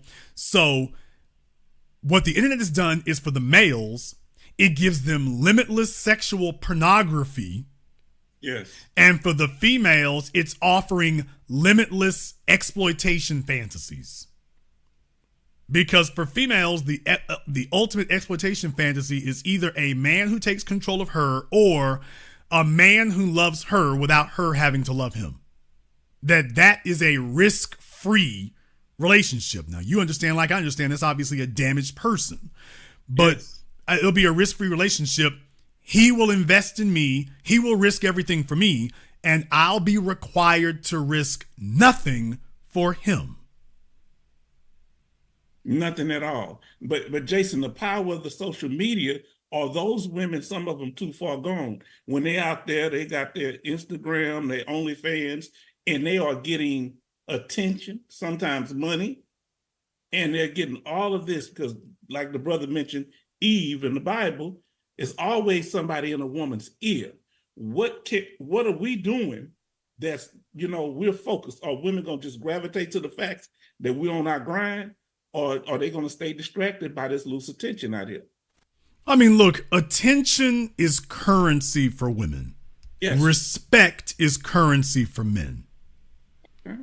So recognize that first and foremost. You're never going to get women to stop valuing attention. It is a core characteristic of what makes them women. So they're particularly susceptible to that. Just like men are particularly susceptible to aggression, females are particularly susceptible to attention. So that's never going to change. The only card that a man has to play, and this is what he has to accept, the only card that we have to play is the manhood card. We don't have another one. It's the only one you got. That's the bad news. The good news is the only one you need. That's the one that establishes your value. Where men mess up is they try to figure out some way to beat the system.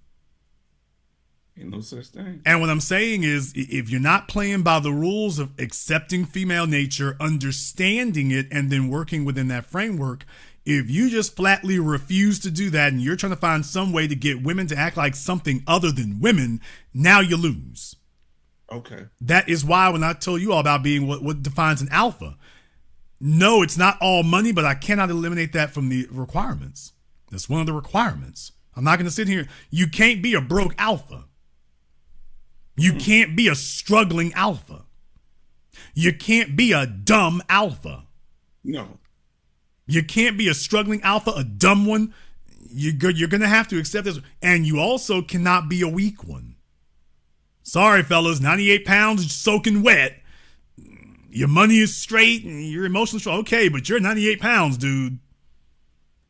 That's the bottom line. Physically, you don't present as one. Physically, you present as being challengeable. So as men, if the biggest thing you can do is not try to circumvent the rules. Recognize them for what they are. Recognize what female nature is. And it's really simple, Prince. Demonstrate to the women that you are her best option to get what she wants. Stop trying to go through the door and convince her of anything, convince her to give you anything. Your job is that you present as the best option for what she wants.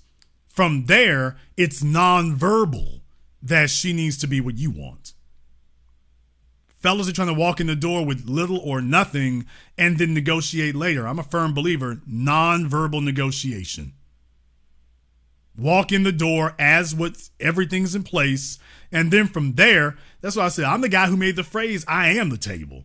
And what that means is when you go to a restaurant, you don't sit there and start, breaking out a sewing machine. And if you sat at the table, you know what the hell it's for.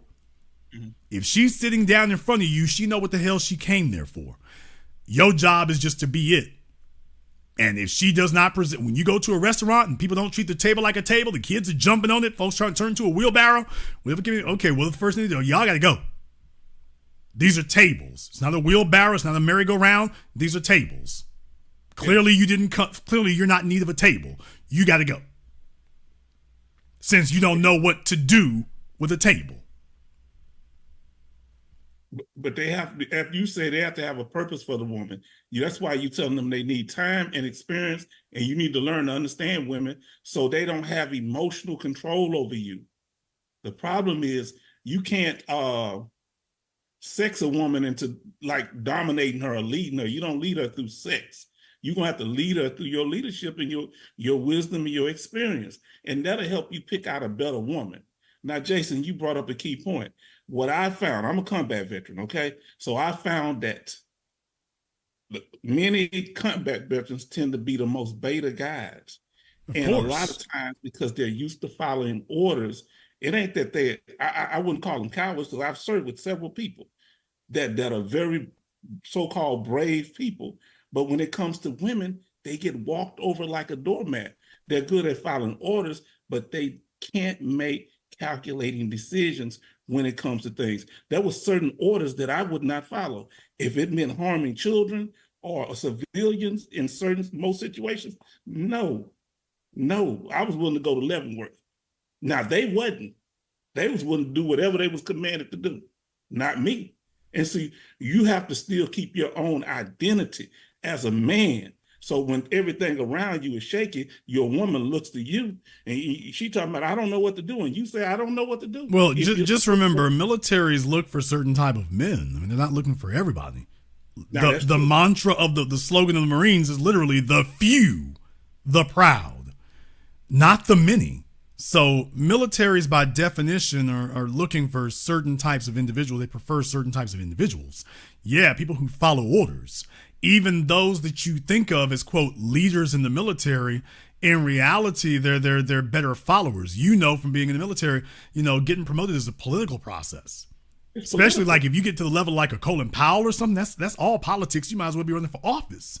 When you're talking about, you know, getting brigadier general and all that, you know, those are basically political appointments within the military structure. That's a political appointment, which is why most of y'all get out, because you're like, yeah, there's no way that's ever going to be me, because the civilian world doesn't understand that's a political appointment.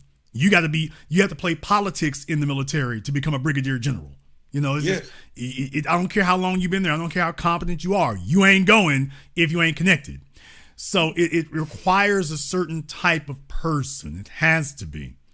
And as the military has evolved to keep those people there, they just keep throwing goodies at them. But in the process, what it's made them is more vulnerable, because they've come to the conclusion that I no longer have to be competent in my personal life. I can be as incompetent in my personal life as humanly possible, so long as I'm competent in my profession. Yes. And the longer you stay, the less competence is required of you, which is the irony of it. But as long as I'm competent at my job, then they'll take care of all my incompetences. So and you have to fight. Rack up the bastard kids, go get the house. The military will take care of that. As long as I'm competent for them, they'll take care of my incompetence. And that's how these guys live their lives, which is the reason that young men don't look up to old military dudes. They laugh at them, they disregard them, but they don't look up to them. You tell them you've been in the military, dudes, the young fellas are just tuning that out, because they've met too many of them who they see the get down. They get older, they get weak, they grab an alley cat. They're not really living anything the young guys can see. Dude, you just grab whatever you can get. I'm trying to do better than that. That's why these fellas don't get listened to. Now, my last question to you, Jason, going forward, what do you see as do you think they just need to just grow the way they're going? I'm not saying that you're trying to direct this young group of men, but what do you? Yes, I am. I sure am. I'm trying to have as much of an influence as I can. I'm not sitting up here just watching the landscape deteriorate. All that, enjoy the decline, kiss my ass. I'm still sitting here on this planet. I ain't trying to decline nothing. The thing I'm trying to do is, I've always said, survival is part of our genetics as men. Okay. If the situation gets bad enough, you're not going to overturn 160 million years of evolution with 10 years of TikTok and Instagram. No. That's not going to happen. So what happened is they moved too quick, they moved too fast, they moved too severe, and you've offended the male organism. You've offended it. Now, the old cats were willing to tolerate that because you had just been beginning with them. These young cats have never known a time where they were kissing women's asses. They've never known that. They've never known the benefits of it. So because of that, now you're seeing the organism respond differently. And it should. Yes. It's responding differently, and furthermore, it should respond differently. So it's really just been about catching them, where they're at, and waiting for it, and being patient. The old dudes who are willing to mortgage away their lives. Like I say, look, if he wants to live over there and get exploited, okay, that's him. Let me talk to some young cats who haven't been indoctrinated and haven't been institutionalized. Let's talk to them, because they don't have a taste yet. They haven't acquired a taste for being abused and exploited and lied to and mishandled, misused, and shortchanged, and an unequal deal, and giving preferential treatment when you're not even being respected. They haven't gotten used to that yet. And I've spent the better part of the last 2 decades talking to them. Remember, when I made the original phrase, my original phrase was, you can't trust these old niggas. That was what I said almost 20 years ago. I said, the young folks out there, don't trust these old niggas. Now, I was in my 30s at the time. But I was saying that to kids who in their adolescence. Here we are going on almost 20 years later. I haven't changed a damn thing. I haven't changed it. Well, Jason, you're almost 50 yourself. I am not changing it. Well, Jason, all right, now that's when folks get scared. Ain't you afraid? I ain't afraid of a damn thing. I'm not afraid of these young cats questioning me, testing me, asking things. They are gonna know the game when they hear it. They're gonna know the truth when they hear it. They're gonna know when they're dealing with somebody who's giving them the runaround when they meet it. I have absolutely no problem whatsoever. I am enthusiastic about talking to these young men because they're like, hey, we done found a cat who ain't trying to play no games. He giving it to us straight. He's talking about, he's not ignoring the things I've experienced. The females who done messed him over and lied to him, this including their mamas in many cases. Yeah. He's not a guy sitting up here lying to you about it and ignoring it. I'm telling you, okay, it is what it is. Let's talk about how we gonna deal with it. I am not disregarding your experience. It really happened to you. Let me show you why it happened to you. So I explain it to him. Yeah, that's, wow, I never thought of it that way before, but it clicks. It makes sense. Okay, now here's what you need to do to make sure that doesn't repeat itself. Exactly. Young cats dig that. They dig that and they will listen to it because real recognizes real. It does my heart good to hear them use your terminology. When that young man said, I am the table. I say, boy, if they're not listening, Jason, your word is not going into to a vortex and nothing. It's going somewhere, my brother. And I appreciate you. I've heard Kanye West, Killer Cam. I've heard a bunch of folks say some things I've said. So I'm like, if it's out there, it's out there, because here's the way I see it. And that doesn't mean I take disrespect. I don't take disrespect to being slighted. But by the same token, if it changes things, that's the number one priority. I'll let you have the last word. Well, Jason, let me tell you something. It ain't just the respect. You got to give respect to the person you got it from. Lou, I give respect to you, to the things that you've taught me, my brother. So, you know what, we close in age, but I'm older than you. But when I'm listening, when I heard you talking, I'm like, who is this guy?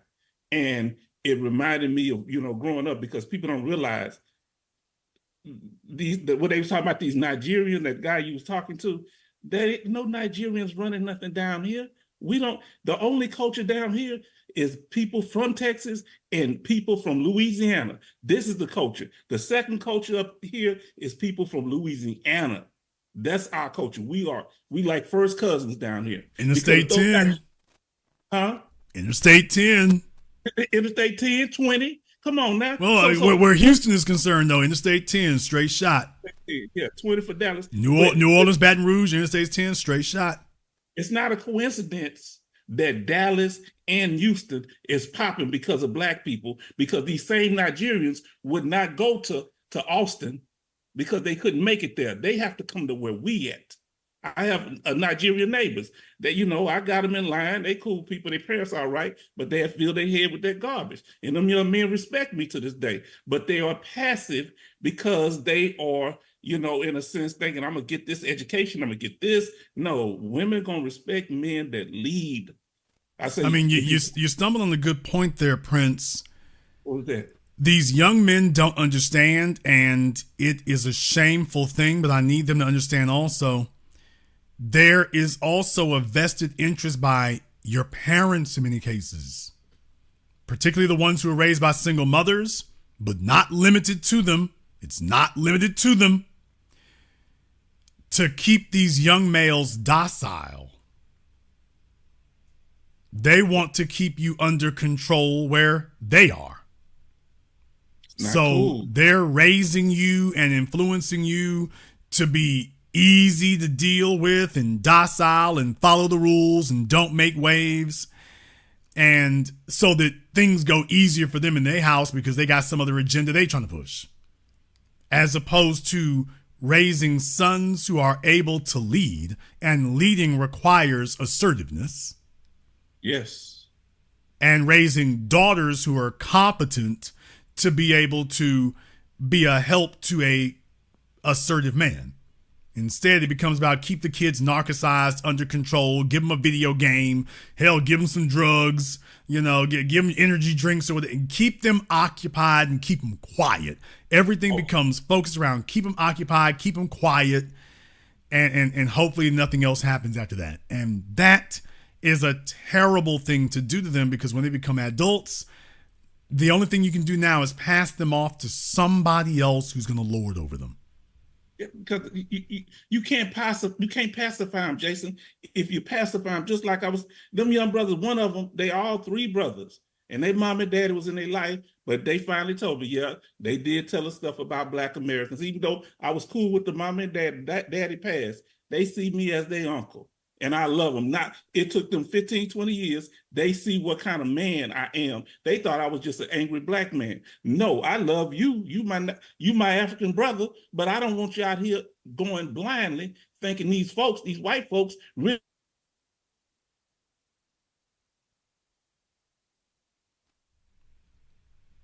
Okay, I think Prince's connection has frozen there, but I think we got the gist of that. I am an angry Black man. Let me go ahead and say, I am an angry, in the words of Roscoe P. Brown, if you're a Black man in America who's not angry, you out of your damn mind. So I am the angry Black man. I sure am. And I got plenty of reason to be. But yeah, I am that angry Black dude. That's me. Let me go ahead and check here on Zoom. Let me see if I can get Guillaume on here. We'll see if Guillaume is paying attention. Hopefully they are. All right, Guillaume, what is on your mind, brother? Turn your audio on, Guillaume. He's looking at me, ain't saying nothing. Oh, Guillaume, he's working on this newfangled technology. Speak, brother, speak. It tells me you got your sound on. Speak. Okay. Y'all, okay, see, he can see himself. Sir. Yes, sir, you are on. All right, y'all. Brother Guillaume is not hearing me for some reason. I don't know. Let me see. Okay, no, there's no chat. He'll look up on the screen in a minute and probably see himself and be like, ooh, is I there?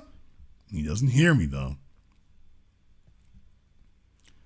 Let me see when that begins.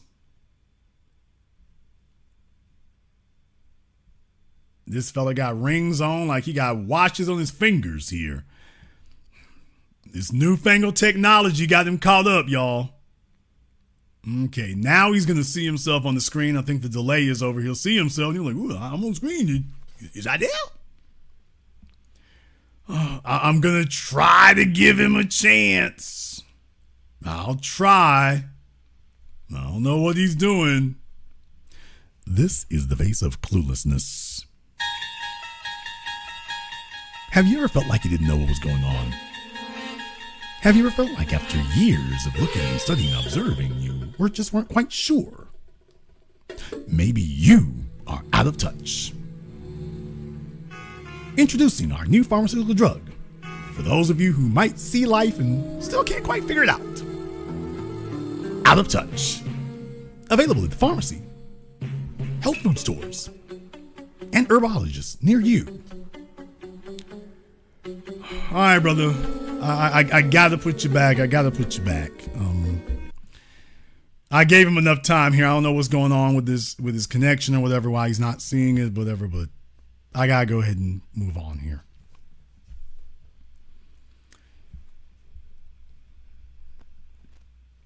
Yes, I support it. Yes, I do. I think it has been a brilliant expression. I certainly hope it stays on point and on message. Eventually, it's going to get bastardized. They always do. But until then, I certainly hope they stay on point and on message. I want it to continue. So definitely, I'm in favor of that. No, Sprinkle is dead. Drizzle is running the yard. It's running the yard, and it should. It's running the yard, and it should. And I look forward to that. I look forward to more of that. Miss Dumas, why do you keep jumping on the Zoom and then jumping off? I don't understand that. Who is Miss Dumas? She keeps jumping on the Zoom and then jumping off. I don't get it. I don't understand. What's the basis? What's the purpose?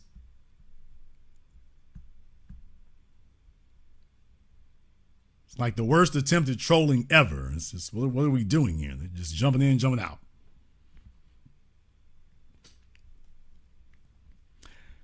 All right. In any case here, we're going to wrap things up here. Now, we've been on here for over 3 hours, but it was a good 3 hours. You know, you go to somebody else's YouTube. Jason, you've been on for a while here. You know why? Because we're relevant. We're potent.